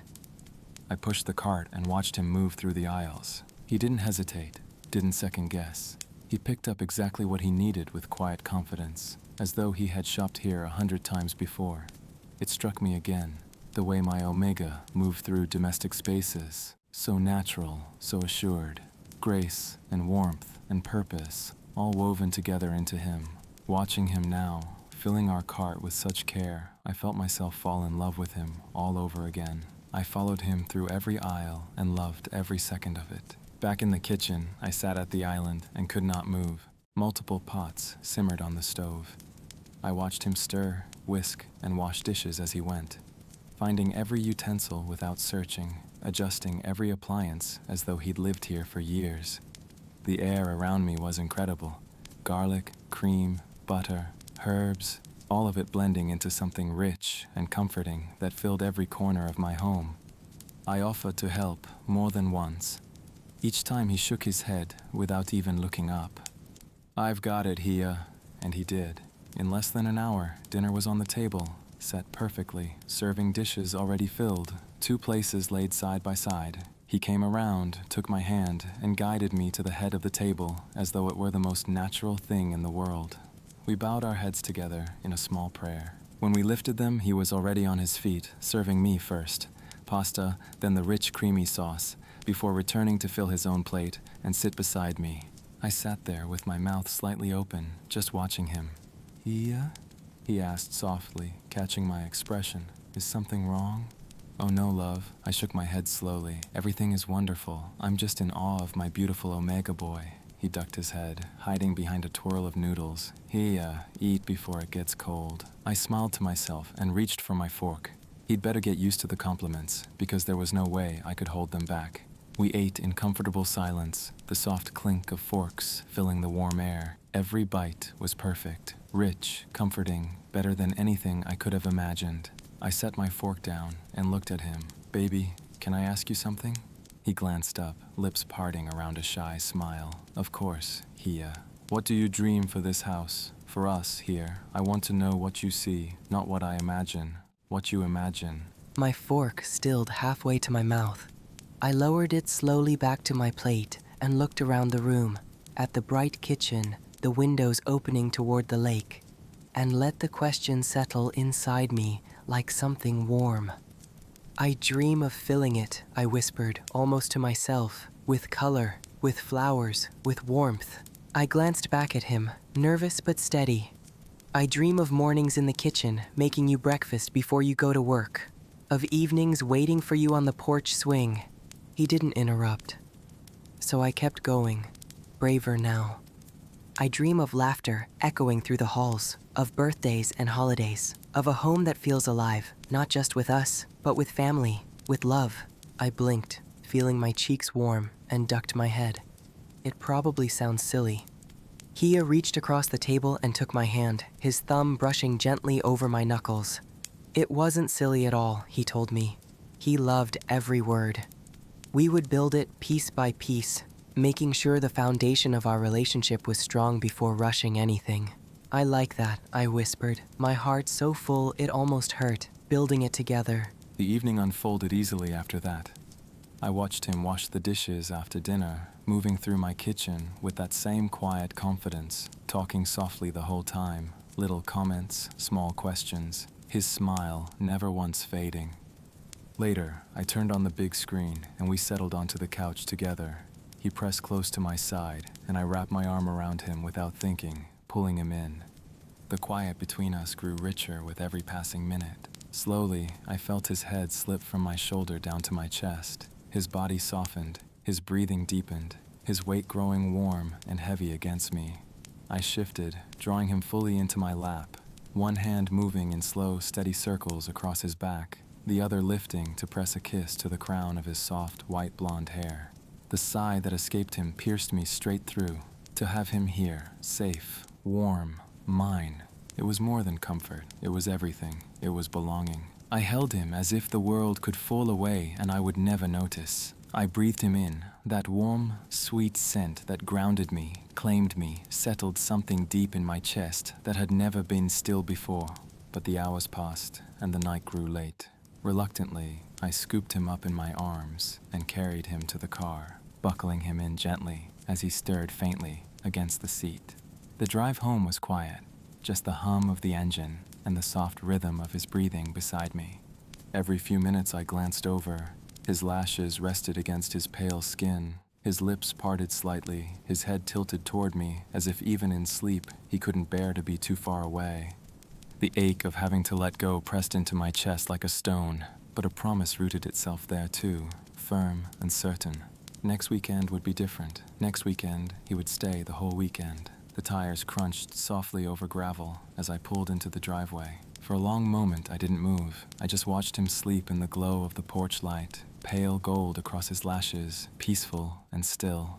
I wanted to freeze time, to stay here with him forever, but the world would not allow it. Quietly, I slipped out of the car, circled around, and gathered him into my arms. He stirred faintly, sighed, and nestled closer against my chest, as though he knew exactly where he belonged.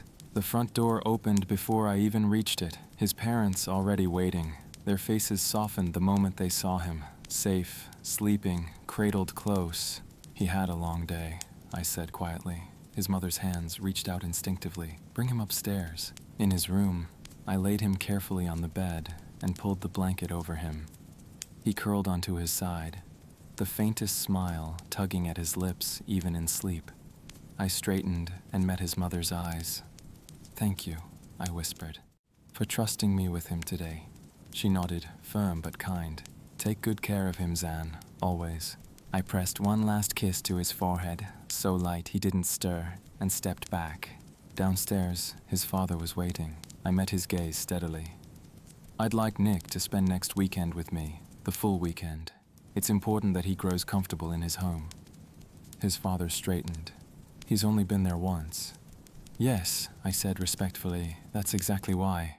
Just then, his mother appeared, warm and certain. Oh, Zan, that sounds lovely. I'll make sure he packs a bag. No need, I said with a quiet smile.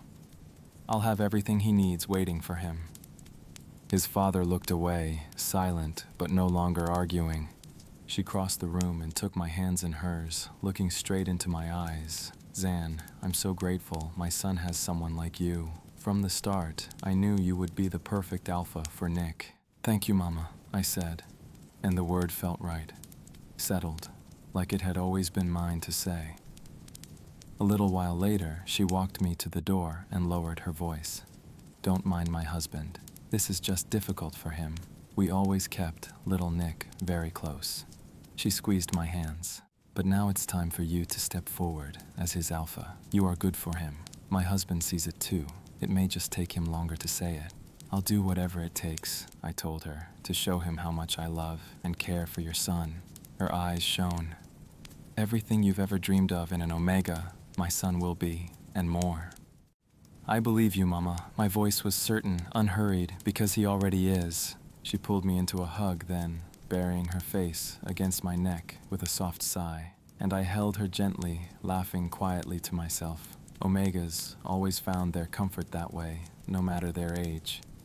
When she finally let go, I slipped out into the night. The drive back was quiet, the road stretching ahead in silver lines of moonlight. I let my mind replay every moment of the evening, his laughter ringing through my kitchen, the way he moved through every room as though he'd always lived there, the way he curled into my lap and sighed as if there were no safer place in the world. By the time the country lights came back into view, I was smiling to myself, soft, certain. Everything about today had been wonderful, and though my arms were empty now, my heart was not, because my beautiful boy was mine. And soon, very soon, he would not just visit that home, he would live in it. When I pulled into my driveway, the house rose before me, dark, quiet, waiting. I stepped inside, greeted only by silence, but the air still carried him. A faint trace of his scent drifting through the kitchen. The memory of his warmth still pressed into the couch cushions. The ghost of his laughter lingering in every corner. I stood in the stillness and closed my eyes. Someday soon, I promised myself, this silence would be filled with his voice, his laughter, his footsteps padding through the halls. Every night, every morning, my Omega, my angel, my beautiful boy, my everything. I knew there might be challenges ahead, but that didn't worry me. When it came to my Omega, there was nothing I couldn't face. He would take his rightful place in this home, where he would be loved, protected, and cherished beyond measure. And until that day arrived, I would hold on to the memory of tonight, the night my Omega turned my house into a home. Chapter 9, Sunlit Promises. Nikolai. Melissa pulled up outside the cafe just as I was locking the door. She leaned across the passenger seat to grin at me as I climbed in. There's my little Omega, you've got that look. I slid into the car, cheeks already heating. What look? The one that says you're trying really hard not to smile too big. She started the engine, humming as she pulled away from the curb. Go on, sit there and deny it. I looked out the window, fingers twisting in my lap. No matter how much I tried to hide it, the truth kept pressing against my chest, threatening to spill over. My heart was still at Hia's house, tucked into his arms. Melissa let me sit with my thoughts the whole ride, saying nothing, until she parked outside my home and turned off the engine. She didn't move to get out. Instead, she shifted in her seat to face me, eyes soft but sharp with knowing. So, she said, stretching the word, are you going to tell me why you're glowing like you just walked out of a dream? I laughed weakly, pressing a hand to my face. Was it that obvious? Little Nick, I'm your Omega confidant. You can't fool me. Her smile gentled. Something happened, something good. My heart thudded. The memory of his arms around me so vivid, I almost smelled his scent again. I stayed the whole day at Hia's house. Melissa's eyes lit up. Tell me everything. The words spilled out of me. The little cafe, the countryside drive, the wraparound porch, the lake, the dock stretching out over the water. I told her about the White House sitting on 2 acres of green land, about the air so fresh and clean it felt like breathing for the first time. Melissa, I said, leaning in, you won't believe this. What? Tell me, she exclaimed, eyes sparkling. He gave me a nesting room. She gasped, clutching her chest. A nesting room? A whole room? Yes. I laughed, cheeks burning. Double the size of my bedroom at home, with its own bathroom, a tub big enough for 4 people, and a balcony that overlooks the lake. Nick. She shook her head slowly, grinning. That's a dream. The best dream, I whispered. And the best part, he told me it's completely mine. I can do whatever I want with it. He gave me a tablet already set up with payments saved and told me to order anything I wanted. Money isn't an issue, just get what I want. Her hand found mine and squeezed. He's taking such good care of you. I felt my chest swell, my smile turning shy. Yes, he is. She held my hand a moment longer, her gaze steadying. You're glowing, little Nick. But tell me, how did you feel? Not about the lake or the balcony, about him, about Alpha Zan. Did it feel right? Her words sank into me, and I let my eyes drift to the porch light, glowing faintly through the windshield. Yes, I said finally, my voice low, more than safe. It felt like I belonged there, like the house wasn't just his, it was already ours. Being with him didn't feel like visiting, it felt like home. Melissa's smile wavered with emotion, her eyes going bright. That's how you know it's real. A bond isn't just attraction, Nick. It's that sense of rightness, that peace. When your body and your heart both rest in someone without fear, that's the truth of it. I swallowed, fingers curling in my lap. When he held me, I thought my heart would burst. It wasn't just comfort, it was everything. Like I'd been waiting my whole life to feel that way. She reached over and brushed a strand of hair from my forehead, the way she always had when I was small. Then, hold on to that, sweetheart. Don't let the world, or even your own doubts, tell you it's too much or too soon. You're allowed to be happy. You're allowed to be cared for. I nodded, my throat tight. Melissa. I took a breath. I've made up my mind. I'm going to tell him about being able to conceive a child. This weekend, when my nest is ready, I'm going to tell him everything. Her eyes softened. I agree. This Alpha is the real deal. He's going to be so happy, I whispered, already picturing his face. She squeezed my hand one last time, her voice low but firm. Little Nick, I respect your decision completely. This is your relationship. You go at the pace you set, no one else's. She paused, then added gently, but one piece of advice. Don't tell your parents you're going to tell him. Keep this between you and your Alpha. What happens in your household stays in your household. That's how you and Zan build something strong, by keeping what's private, private. I listened quietly, her words settling into me like something solid. We can talk because we're Omega to Omega, she went on softly, but no one else. Do you understand? I nodded, tears stinging the corners of my eyes. I do. That's how your brother and I have stayed strong, she said, smiling faintly. Boundaries, trust, and love. I unbuckled my seatbelt and gave her hand one last squeeze. Thank you for everything. Always, little Nick. She smiled. Go get some rest. You've had a big couple of days. I slipped out of the car, the cool evening air brushing over me as I crossed the path to the front door. The porch light glowed soft and steady, like it had been waiting. Inside, the house was quiet, until I turned and found my father sitting in his armchair, a book closed loosely in his hand. He studied me with that sharp gaze that always saw more than I wanted it to. You're home late, he said, voice calm but firm. Yes, Dad. I stepped further inside. Melissa gave me a ride. He nodded once. Come, sit and talk to your old man. I smiled, crossing the room to settle beside him on the couch. For a long moment, he was silent, weighing me with those steady eyes. Then he leaned forward, resting his forearms on his knees. So, how did yesterday go? At Zan's house? My heart pounded, but the words came easily. It was wonderful. I cooked Alfredo pasta and we ate and talked. He gave me space to rest. He made me feel like I belonged there, not like a guest, like something more. My father's expression softened, though his voice stayed even. Did he treat you with respect? Yes. My throat tightened, with more than respect, with care. He sat back slowly, nodding to himself. That is all I need to hear. Relief spread through me, loosening the tight coil in my chest. Then his gaze sharpened again.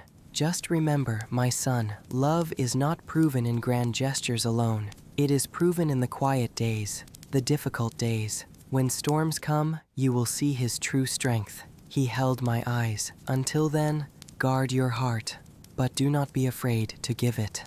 I lowered my head, a smile tugging at my lips despite the tears in my eyes. Yes, Dad.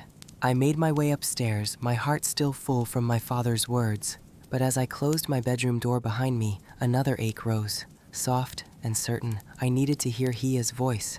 I picked up my phone, scrolled to his contact, and pressed call before I could second-guess myself. He answered on the first ring. Baby, I miss you so much. I smiled into the darkness. I miss you too, Hia.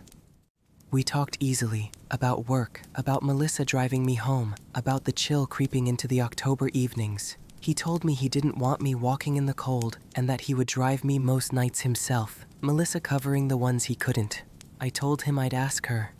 How was your day? I asked. He sighed, his voice carrying the weight of a long day. Busy, love. We landed a big client, a massive contract, a lot to manage. I leaned back against my pillows, listening to the warmth underneath his exhaustion. He ran an architecture firm, one his father had passed down 4 years ago when he retired. Hia was the CEO now, carrying all of it on his shoulders.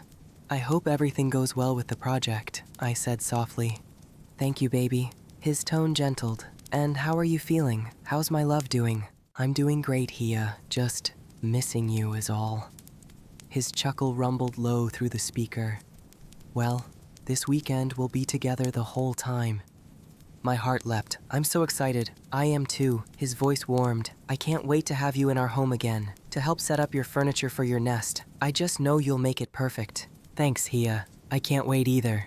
Baby, get some rest now. I know you have work tomorrow. I'll try to stop by the cafe this week if I can, but with this new client, I may have to work late most nights. I want to make sure I can give you my undivided attention this weekend. That's fine, I said softly. I'll ask Melissa to drive me home this week.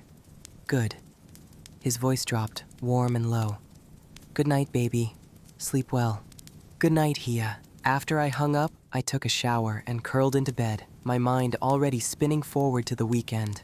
I could barely wait. Friday came faster than I imagined. Morning sunlight spilled across my room as I stood by the door, bag at my feet, waiting for Hia to pull up. He'd told me everything I'd ordered had already been delivered and was sitting in his living room, waiting for me.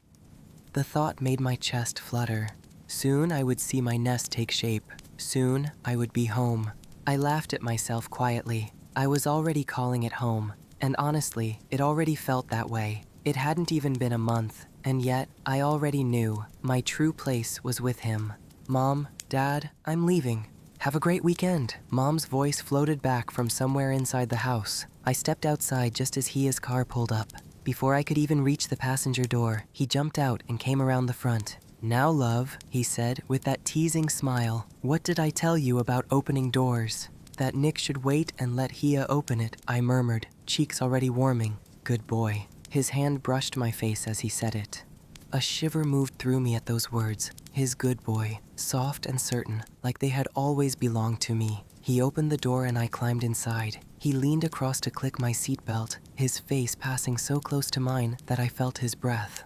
His neck brushed just in front of my lips, and without thinking, I closed my eyes and breathed in. His scent wrapping around me instantly, rich and warm and everything. He settled behind the wheel and glanced at me. "Baby, are you okay?" I drew a breath, steadying myself. "Yes, I'm okay." He smiled and pulled out of the driveway. The farther we drove, the more the world opened up. Rows of trees gave way to fields. City noise faded until all I could hear was the steady hum of the engine and the quiet of the countryside rolling past my window. I leaned my head against the glass, watching morning sunlight pour across stretches of gold and green, the sky a pale autumn blue. Every mile seemed to lift something off my chest, as if we were leaving behind everything heavy and stepping into something lighter, freer. Hia reached over, his fingers brushing mine where my hands rested in my lap. He laced them together without a word, his thumb tracing slow circles over my skin. "You're quiet, baby." I turned to look at him, cheeks warming. "I'm just excited, thinking about my nest, about being with you all weekend." His smile curved, tender, and a little possessive. "When you're with me, love, the whole house feels alive, like it's finally what it was meant to be." My heart squeezed, too full to answer. I held his hand tighter instead. When his driveway finally came into view, my breath caught. The long stretch of gravel gleaming in the sunlight, the wide white porch beckoning me closer, and beyond it, the shimmer of the lake, calm and waiting. Hia glanced over, his eyes warm. "Welcome home, baby." "Hia," I murmured, the word slipping out before I could stop it, making him laugh. "Well, my home is yours, baby," he said firmly. "Nick belongs with his Hia, right?" I smiled, my heart swelling. "Yes, I do." He came around to open my door, and when he helped me out, he paused, tilting my face gently until I had no choice but to meet his gaze. "One more thing, baby. Let Hia click you in and out of your seatbelt, too. Hia is responsible for his Nick's safety. Let me do this. It makes me feel good to take care of my beautiful boy." I looked down shyly. "Okay, Hia," I thought to myself. When I look into his eyes, I'd agree to almost anything. The living room was piled high with boxes and packages, everything I had ordered waiting for me. Hia rolled up his sleeves and got to work without a word. He opened packages, carried furniture into my nest, assembled the bed and chairs and love seat with steady, capable hands. When the heavy lifting was done, he stacked the remaining bags neatly inside, his hand brushing my shoulder in a quiet caress as he stepped back toward the door. Then, with a soft smile, he slipped out and closed the door behind him, leaving me alone in my new space. I turned slowly, heart pounding, taking it all in. My nest, my room. Then I noticed it. On the chair, the shirt he'd pulled off while moving the heavy furniture. My fingers trembled as I picked it up and pressed it to my face. His scent wrapped around me instantly. Warm cinnamon and golden honey, rich and intoxicating. My knees weakened, a sound catching in my throat that I had to muffle in the fabric. His presence, his care, his love, all of it so tangible, I could almost feel his hands brushing my skin, his breath warm against my ear. For a long moment, I just stood there, breathing him in, letting him fill every part of me. Then, I set the shirt carefully over the back of the chair. My nest was waiting. I opened the first box and pulled out the bedding, layers of blush and rose, silky soft beneath my fingertips. The canopy bed frame gleamed in the light, already built by Hia's strong hands. I spread the sheets and blankets over it, smoothing every wrinkle until it was perfect, then scattered pillows across the top in a soft, inviting heap. Last, I drew the long pink curtains around the canopy, the fabric falling in gentle folds, surrounding the bed like a cocoon. With a simple tug, I could close myself off from the rest of the room, wrapped in softness and quiet. My cheeks warmed at the thought of Hia and me curled up inside together. Next came the window curtains, pale pink with embroidered edges, catching the sunlight as I draped them across the glass, softening the whole room in a rosy glow. I stepped back, breath catching. Already the space was changing, becoming warm, becoming safe, becoming mine. One by one, I unpacked the rest. A plush rug in shades of rose and cream, soft under my bare feet. The love seat near the balcony doors, draped with a strawberry-colored throw. 2 chairs, one on the balcony to look out over the lake, one angled in the corner like it was waiting for quiet conversations. Then the little details, picture frames in delicate blush tones, glass vases filled with faux blossoms, small shelves lined with candles that shimmered softly, even unlit. With each piece, my heart swelled. When I finally stepped back, the room glowed in shades of pink, my safe place, my heart made visible. I smiled, pressing a hand to my chest. Soon, I would invite him in. Soon, I would show him not just my nest, but the truth of what I carried inside me, of who I really was, fully. Curiosity pulled me toward the bed. I sat on the edge and drew all the canopy curtains closed, sealing myself inside. The world outside dimmed. The space grew quiet, warm, and still. But something was missing. I knew immediately what it was. I slipped back out, grabbed Hia's shirt from the chair, and carried it with me into the cocoon. I drew the curtains closed again and sank into the softness, pressing the fabric to my face. His rich, warm scent filled the air, cinnamon and honey seeping into every breath. Now it was perfect. Now it was heaven. I curled into the blankets, hugging his shirt tight, and let my decision settle in me like stone. Tomorrow, I would tell Hia everything. I pictured it clearly. We would sit together on the balcony first, the lake stretching wide and calm before us. Then, I would lead him inside, into my nest, not just the room. Here, the bed with its curtains drawn, my inner nest, my private sanctuary, the place only he and I would ever enter. Tomorrow, I would open it to him. When I glanced at the soft pink clock on the wall, it was already 5 in the afternoon. I had been in my nest all day. I opened the door and padded into the living room. Hia? In here, love. He had been watching sports, giving me space the entire time, not once disturbing me. My chest tightened with love at that. I have takeout, he said as I walked in. Let me heat up the food I got for us. Thanks, Hia. I'm starved. He smiled. I bet you are. He plated meat, rice, and dumplings for me, arranged everything carefully, and called me to the table. He pulled out my chair, waited for me to sit, then pushed me in gently. Hia, you're not eating? I asked, noticing no plate in front of him. I already ate, love. This is for you. Please, eat. Will you sit and keep me company? Of course. He sat to my right while I ate, his eyes soft, asking about my nest. I went off on a long tangent. The curtains, the love seat, the balcony chair, every detail. He just listened, taking in every word. That's wonderful, baby, he said at last, voice low and proud. I can't wait to see it. Tomorrow, I said. I want to introduce you to my nest tomorrow. His eyes warmed. Already? You're sure? Yes, Hia. I want you to see it. I want to share it with you. Then tomorrow it is. He smiled. Now eat up, baby. My chest ached with quiet anticipation.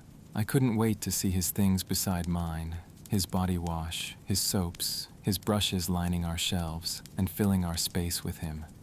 Tonight, I would pamper him, draw him a bath, wash his golden hair with my own hands, and tend to him with all the care he deserved, while still honoring his modesty. I longed for the day there would be no walls between us, when we could be completely open with each other, but I would wait as long as it took. What we had was sacred, and it had to unfold in its own time. I had been on suppressants for a long time, but I had stopped taking them last week. I wanted the natural progression of our bond to unfold the way it was meant to. Our bodies would tell us when the time was right to make things permanent, and when that moment came, I would make sure we were both ready. He would never face any of it alone. I looked over at my beautiful boy, finishing his meal, and my heart was already decided. Whatever came next, we would face it together. Now, love, I said gently, tilting his face toward mine. Let's go upstairs and call it a night. I want to draw you a bath. I'll respect your modesty. I just want to take care of my Omega boy. Will you let me? He smiled, his eyes soft. Yes, I can't wait to be in that huge tub. Go into the room, undress, and wrap yourself in a towel. I'll come get you when the bath is ready. I promise I won't look. He laughed softly. Okay, Hia. Before he could move, I bent down and scooped him up into my arms. Hia! He exclaimed, laughing. Put me down! Nope. I carried him bridal style up the stairs, his giggles filling the whole house, his body so light in my arms, fitting against me perfectly, as if he had always been meant to be there. I set him gently on the bed so he could change, then went to find the cinnamon bubble bath in his box of things. I started the water, making sure it was warm and perfect, pouring in the soap until the tub filled with fragrant bubbles that smelled exactly like him. Baby, are you ready? Yes, Hia, come get me. My chest swelled. I went back into the bedroom. He was perched shyly on the edge of the bed in just a towel, arms lifted toward me, small and trusting and so beautiful it almost hurt to look at him. I gathered him into my arms and carried him into the bathroom, setting him gently into the tub before turning away so he could drop the towel and sink into the bubbles. When I looked back, he was settled, his small body surrounded by foam, his eyes already growing soft with warmth. I knelt beside him and began to wash his shoulders and back with a cloth, working slowly and tenderly. He sighed, shifting into my touch. I stretched out his arms one at a time, washing them with care, then reached for the shampoo and worked it gently through his golden hair, my fingers massaging his scalp until a long, blissful sigh escaped him. I smiled to myself. Now, baby, I said softly, I'm going to step out and let you wash everything else. When you're finished, call me. I'll come back to rinse the conditioner and the soap. Okay, Hia. In the bedroom while I waited, I opened a box labeled sleepwear. Inside, soft silks in pinks, whites, and reds. Shirts, shorts, delicate gowns. I lifted out a blush pink silk slip, simple and elegant. Tonight, I only wanted to hold him, but the thought of him in that silk was already more than I could bear. Hia, he called. I returned to the bathroom. He was leaning back, hair glistening. I'm finished. Okay, love, stand up for me. I'll let the water out and rinse you with the spray hose. Hia promises to keep his eyes above your waist. He smiled. Okay, Hia.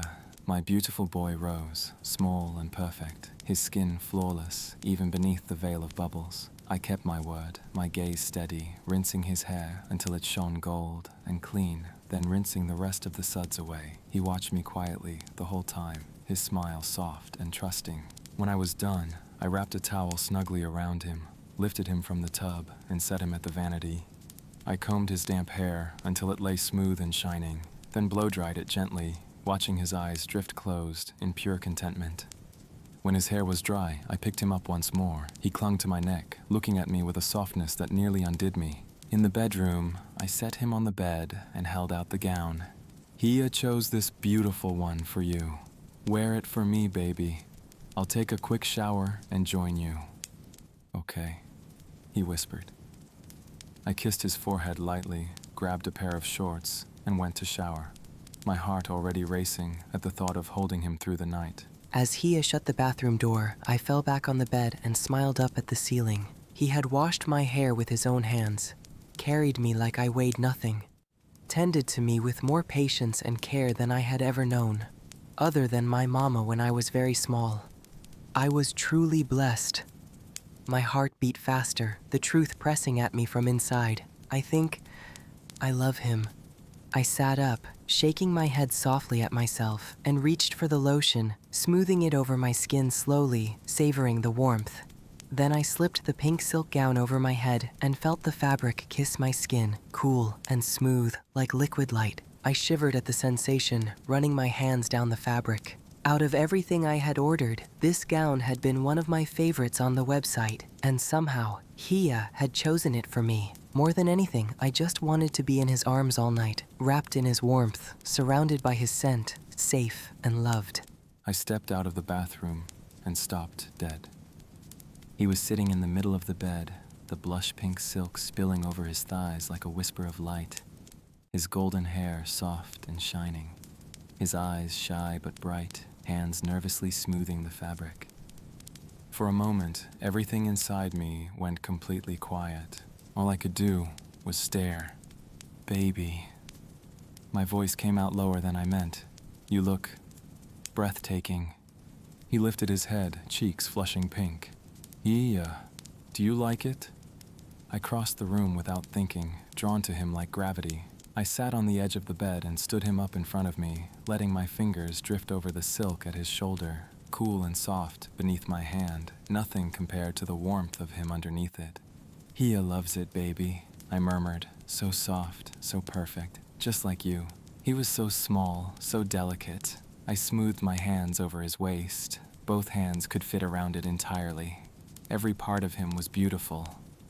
You're perfect, I whispered, leaning my forehead against his. And tonight, I only want to hold you. Can Hia hold you, baby? He let out the softest sigh and leaned into me, and I wrapped my arms around him, pulling him gently against my chest. The silk was a whisper between us, but his warmth was everywhere, his scent, his heartbeat, his trust. I eased us both back against the pillows, and he settled into me naturally, his head finding its place on my chest, as though it had always belonged there. I drew the blanket up around us. He shifted, curling his legs against mine, and let out the sweetest little sigh. Comfortable, baby? He hummed, eyes already fluttering. So warm, so safe, so good. My chest tightened. I pressed a kiss to the top of his head. That's all I want. For you to always feel safe in my arms. His fingers curled into my side, delicate and trusting. I do, Hia. I always do. The room grew quiet, except for the soft, steady rhythm of his breathing, sinking slowly with the beat of my heart. I let my hand rest across his back, stroking him gently until his body relaxed completely against me. I had never known peace like this, not in my whole life. Good night, my beautiful boy, I whispered. He didn't answer. He was already asleep, and I stayed awake just a little longer, memorizing the weight of him in my arms, the scent of cinnamon rising warm from his hair, knowing I would carry this moment with me always. Morning light touched my face and I blinked awake slowly, remembering where I was. Hia's arms, Hia's bed. I tilted my head up to look at him. His face was serene in sleep, long dark lashes fanning over his cheeks, a piece of black hair fallen loose across his forehead. He always called me beautiful, but in truth, he was beautiful too. Not just handsome, kind and loving and endlessly gentle. After the way he had cared for me last night, how could I not love him? I smiled to myself. Yes, today I would tell him. I nestled closer into his chest. His arm tightened around me instantly, pulling me in. Nick, he murmured, voice thick with sleep. Hia, I sighed, curling deeper against him. His eyes fluttered open and a slow smile touched his lips. I can't believe I'm waking up with you in my arms. He pressed a kiss into my hair. This is the greatest morning of my life, love. His fingers slid gently down my cheek. How lucky am I to have such a beautiful Omega boy. I giggled softly. I'm the lucky one here, to have such a kind and loving Alpha. I'll always be kind and gentle with you, he said, always. I smiled up at him, then kissed his chest and sat up. Now, I'm going to make us breakfast. You stay here in bed and I'll come get you when it's ready. In the kitchen, I gathered eggs, bacon, and bread for toast. The food sizzled quickly, filling the house with warmth and the smell of something good. I set the table, poured Hiya a cup of coffee, and went to the bottom of the stairs. Hiya, come down for breakfast. He appeared at the top of the stairs, still only in his shorts. My breath caught, his chest sculpted, his waist tapering, every line of him strong and effortlessly defined. My Alpha was so... I couldn't stop staring as he came down toward me, and he caught me looking immediately. "See something you like, baby?" he teased. I flushed and spun away. He laughed, slipping his arm around me and kissing the top of my head. At the table, I pulled out his chair. "Hey, that's my job," he said with mock sternness. "I want to take care of my Alpha too," I said softly. "Please sit and eat the meal I've prepared for us." He smiled, sat down, and let me push his chair in before I took my own seat. We ate in easy, comfortable silence, his praise warming me with every bite he took. When we finished, I moved to clear the table, but Hiya stopped me, pressing his fingers gently over my lips. "You sit, love. I'll do the dishes." I smiled, kissing his fingertips, which made him laugh as he carried the plates away. I sat back and watched him at the sink, his strong back flexing as he worked, muscles shifting beneath his skin. So effortlessly strong, so effortlessly mine. My eyes trailed lower, and heat rushed straight to my face. He turned, caught me in the act, and winked. I spun away, cheeks burning. His warm laughter rang through the whole kitchen. When he finished the dishes, he came over without a word and scooped me into his arms. "Hiya," I squealed, laughing. "I can walk." "You'd better get used to me carrying you, love. Hiya loves to carry his Nick." He carried me effortlessly up the stairs and set me gently on the bed. "Now, let's get dressed. How about we sit out on the dock for a while? The sun is shining bright today." "That sounds perfect, Hiya." We made our way outside, the sunlight wrapping us both in golden warmth. Hiya slipped his hand into mine as we walked the path down to the dock, and both of us were barefoot. He had convinced me to leave my shoes behind, telling me the earth would know us if we let it, that it would feed us and protect us and energize us if we honored it. He surprised me every day with the things he said, and he was right. The cool earth under my soles felt grounding, as if something invisible had tied me to this place.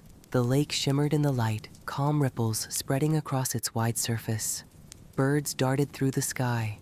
The breeze stirred the tall grass along the shore in soft whispers. "This," Hiya murmured as we stepped onto the dock, "is why I wanted a house out here. Peace, quiet, a place where I can breathe." I glanced up at him, my heart swelling. "And now a place where we can belong," I thought quietly. The boards were warm beneath our bare feet as we walked to the end. Hiya lifted his face to the sun, and for a moment he looked like he belonged to this place as much as the land and the water themselves. "Feel that, baby?" he asked quietly. "The earth under you, the sun above you, the air moving across your skin. It's not just nature, it's home, our home." I nodded, my toes curling against the warm wood. "It feels different, like I can breathe deeper." "Exactly." He squeezed my hand. "The land knows us, love. It carries us. And when we honor it, it gives back." That's how I want our life to be. You and me, giving to each other, caring for each other, so neither of us ever runs empty. My chest tightened. My Alpha, so perfect, so perfectly mine. I leaned into him, resting my head against his chest, the rhythm of his breathing syncing with mine. The lake rippled gently, sunlight dancing like 1,000 tiny diamonds across the surface. I closed my eyes and whispered, "With you, it already feels like home." He turned his head and pressed a kiss into my hair. "That's because you are my home, baby." The words I'd been holding pressed harder at my lips, wanting to escape. "I love you. Not yet. Not quite yet. But soon." We sat together at the end of the dock, legs dangling, the sun warm on our shoulders. At one point, Hiya went inside and came back with 2 cold bottles of water. We drank them slowly, his arm draped around me, our bodies pressed close, the whole day slipping away unnoticed around us. I turned to look at him, his beautiful face tipped toward the light, his eyes soft and far away. My chest was so full it almost hurt. "Hiya," I whispered. He looked down at me, his eyes finding mine. "What is it, baby?" The words came out steady and certain, like they had always been waiting. "I love you." His entire face transformed. Everything in him lit up at once, bright and undone and overwhelmed, in a way I had never seen before. "Oh, baby." His voice broke. He gathered me into his arms and held me so tightly I could barely breathe. "I love you too, so much, Nick." I pulled back just enough to see his face, smiling through the tears pricking at my eyes. Then the world went quiet. His gaze dropped to my lips, mine dropped to his. Slowly, carefully, he leaned in. I closed the distance, and his lips brushed mine, soft at first, testing, then pressing more firmly. The moment our lips touched, something inside me ignited. I gasped, and he deepened the kiss, his hand cupping the back of my neck, steadying me. The sun was warm on our skin. The lake glittered all around us. But all I could feel was him. His mouth, his warmth, his love. Our first kiss. The best moment of my entire life. Something deep inside me shifted, clicked into place. Like a door finally opening to a room I had been standing outside of my whole life. For the first time, I felt completely whole. My beautiful boy told me he loved me. My heart felt too full, too bright to hold. I had never known happiness like this before. My Soulbound, my fated mate, my beautiful Omega boy. He was everything to me, and now he had given me his heart. This moment was the greatest of my life. I was so grateful, so blessed to have this rare, beautiful boy who had brought me more joy in a few short weeks than I had known in years, with a lifetime still ahead of us. When we finally pulled back from the kiss, we just looked at each other. His gaze was soft and luminous, and in that instant, I knew there would never be anyone else. No other body, no other soul. I would love him until there was no more breath in my chest. This beautiful, rare jewel, there hadn't been another like him in centuries, and yet here he was, in my arms, all mine. The thought humbled me as much as it thrilled me. I drew him close, basking in the warmth of his love. He shifted, climbing into my lap, his legs wrapping easily around my waist, his arms tightening around my shoulders. I held him as if he were made of light. Rich cinnamon wrapped around us like a physical being, kissing his hair, his face, his neck. I soaked in his warmth, his scent, the tremble of his breath. Each touch etched itself into me, a promise. This was where I belonged. I cradled him in my lap, his warmth seeping into me like sunlight into stone. Every breath he took against my neck felt like a vow whispered back to my soul. In that moment, I made my own. I would protect him, honor him, cherish him. Not just in the easy days like this, but in the storms too. Not just when he was soft and laughing, but when he was scared, when he needed me most. I had thought I understood devotion before, but it was nothing like this. This wasn't a choice I had to make. It was something written into me, my body, my heart, my soul. They had all already chosen him. I pressed another kiss to his hair, breathing in his scent. Whatever he brings me, whatever truth lives inside him, I will meet it with open hands. If he gave me only his smile, I would treasure it. If he gave me his burdens, I would carry them. If he gave me his future, I would build it with him. I tightened my arms around him, my voice low against his ear. "You're safe with me, baby, always." He stirred slightly, but didn't speak, only pressed his forehead into my neck as if he already knew. I gazed out over the shimmering lake, my beautiful boy in my arms, and thought, whatever secret you're holding, whatever truth you're ready to share, I'm ready. I'm here. Deep inside, I felt it. There was something big he was carrying, something he hadn't told me yet.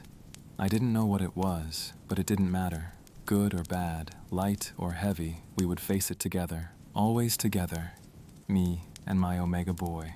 We sat for a long time, me holding him tight, the sun shining on us. My heart felt too full, too bright to hold. He told me softly that he wanted to take me to his nest. I gathered him into my arms and carried him inside. I first took us upstairs to wash. I would wash us both a little, not wanting to do anything to disrupt his nest, his safe room. What I knew about Omegas was that they were very particular about keeping their nest clean and free from any pollutants. We had been sitting out in the sun all day, our bodies sweaty and our feet dirty from being outside. I took us both into the bathroom. I filled the tub, just adding a little bubble bath.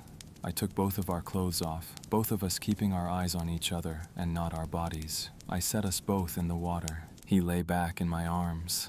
I washed his entire body, the cloth gentle, not lingering anywhere. He leaned back and lifted his face. I knew he wanted my lips. I met him halfway, kissing him softly, our tongues tangling soft, just tasting each other. His mouth was so soft and so sweet. He was heaven to me. He pulled away and grabbed my arms, wrapping them tightly around him. He sighed, leaning back, his head resting against my chest. I leaned forward and let the water out of the tub. I grabbed the spray hose and rinsed us both with the water. I reached to the side of the tub, grabbing a towel and wrapping it around him as he stood. I reached and grabbed one for myself as well, stepping out of the tub, then reaching in and picking him up. He wrapped his arms around me, and I carried us both to the bedroom. I set him down, dried myself quickly, then pulled on a pair of shorts. From his box of clothes, I chose a silk gown that ended at mid-thigh. I slipped it over his head, the towel sliding away as he lifted his arms. I eased the fabric down over his thighs, the silk clinging softly to his skin. He looked so soft, so beautiful. His bright eyes, his golden hair, his delicate face. All of him seemed to glow from within. My heart clenched at the sight. I gathered him back into my arms, and he held me tightly, arms and legs wrapping around me, his face nuzzled into my neck. I carried him downstairs and through the kitchen, tracing the soft pulse of his neck with my nose. His scent, rich cinnamon honey, was calming and intoxicating. We stopped just outside the door. This was it. The door to his sanctuary. The place he felt safest in the world. He looked up at me, his eyes wide and soft. "Ready, Hia?" he whispered. "Always my beautiful boy," I murmured, and I pushed the door open. Chapter 10. The door to his nest. Zan. I sat him down on his feet just at the door to his nest. I watched as he smiled up at me before turning to open the door and stepping inside. I followed him into his nest, and the air changed immediately. It was soft, warm, like stepping into a sanctuary. The scent of rich cinnamon and honey wrapped around me, invading my senses until I closed my eyes just to breathe it in. Peace, contentment, home. The room glowed with shades of pink, sunlight filtering through embroidered curtains that scattered a rosy light across every surface. A plush rug stretched underfoot, pale and inviting, while delicate vases and frames lined the shelves. Blossoms, trinkets, little treasures that were so unmistakably him. And then the bed, his canopy bed, stood at the center like the heart of it all. Curtains in folds of blush and rose hung around it, cocooning the space in quiet safety. I could almost see him there already, curled up with a book or sleeping soundly, hidden away from the world. My breath caught. This wasn't just a room. It was a reflection of his soul. Soft, luminous, and beautiful beyond measure. I turned to look at him, my chest tightening at the sight of his golden hair catching the light, his eyes watching me anxiously for my reaction. My beautiful boy. My voice cracked, rough with emotion. This is perfect. You've made it perfect. When Hia stepped inside, I couldn't take my eyes off him. His face said everything, his eyes wide, his mouth parting just slightly as he looked around. Awe, that's what it was. Awe of my space, the one I had built just for me, just for us. My heart fluttered. I had dreamed of this moment, but standing here in front of him, I felt shy, almost vulnerable. This was more than a room. It was my sanctuary. Letting him see it felt like letting him see into my soul. His gaze moved around the room and finally to the bed, my inner nest. I swallowed hard, fingers twisting together. When his eyes came back to mine, full of emotion, my chest tightened. My beautiful boy. His voice was rough, unsteady. This is perfect. You've made it perfect. Heat rushed to my face. Relief, pride, and something deeper swelled in me. I wanted it to be, I whispered, for me, and for you. I stepped closer, my hands trembling slightly. There's more. Something I need to show you, something I need to tell you. My breath caught, but I steadied myself. I had promised Melissa. I had promised myself. Today was the day. He looked at me, puzzled. What is it, baby? You can tell Hia anything. I grabbed his hand and slowly led him to my bed. Lifting the curtain, I slipped inside. He followed me in. When I let the curtain fall, the world outside disappeared. Hia's rich cinnamon scent filled the space, wrapping around me until it felt like a physical caress, seeping into my lungs and making me shiver. Inside my nest, it was only us. No noise, no eyes, just him. I breathed deeply, staring at his beautiful face, my heart pounding at how unreal it felt to have him here. I love it in here, baby, he said softly, his gaze sweeping the room. This place is so beautiful, just like my beautiful boy. Can Hia hold you, baby? He asked, opening his arms. I crawled into his lap, wrapping my legs around him. This was my favorite place, every inch of us pressed together, nothing between us. I buried my face in his neck, his scent flooding my senses. Cinnamon, warmth, comfort, the scent of my Alpha and my home.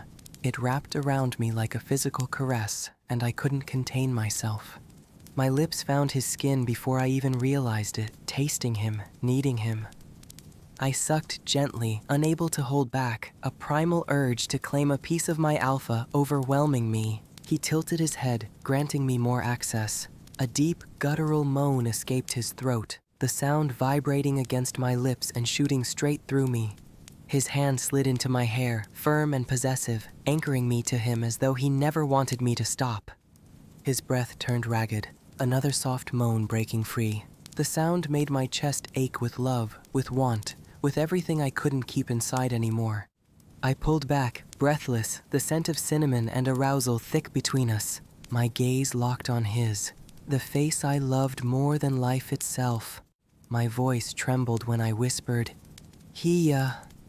He took a deep, grounding breath, his eyes heavy with possession and focus. I had a feeling you were holding something back. Baby, tell Hia. You can tell me anything. We'll face whatever it is together. Hia loves you so much. There's nothing you could tell me that would make me stop loving you, now or ever. So go ahead, love. Tell Hia. I shifted in his lap, nerves sparking through me. Okay, Hia. It's about legacy. Your legacy. Our legacy. What about it, baby? I already told your parents. Since we won't have children, I'd leave my inheritance to one of your brother's kids. Your family is my family. And love, if it's about not being able to have children, I don't care. You're worth more than 10 sons and 5 daughters. You're my whole world. I fell more in love with him every time he bared his heart to me.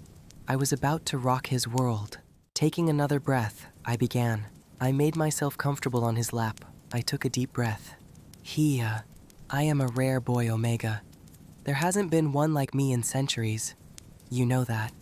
But there's something you don't know. His eyes sharpened, his breath caught. All Omegas can have children.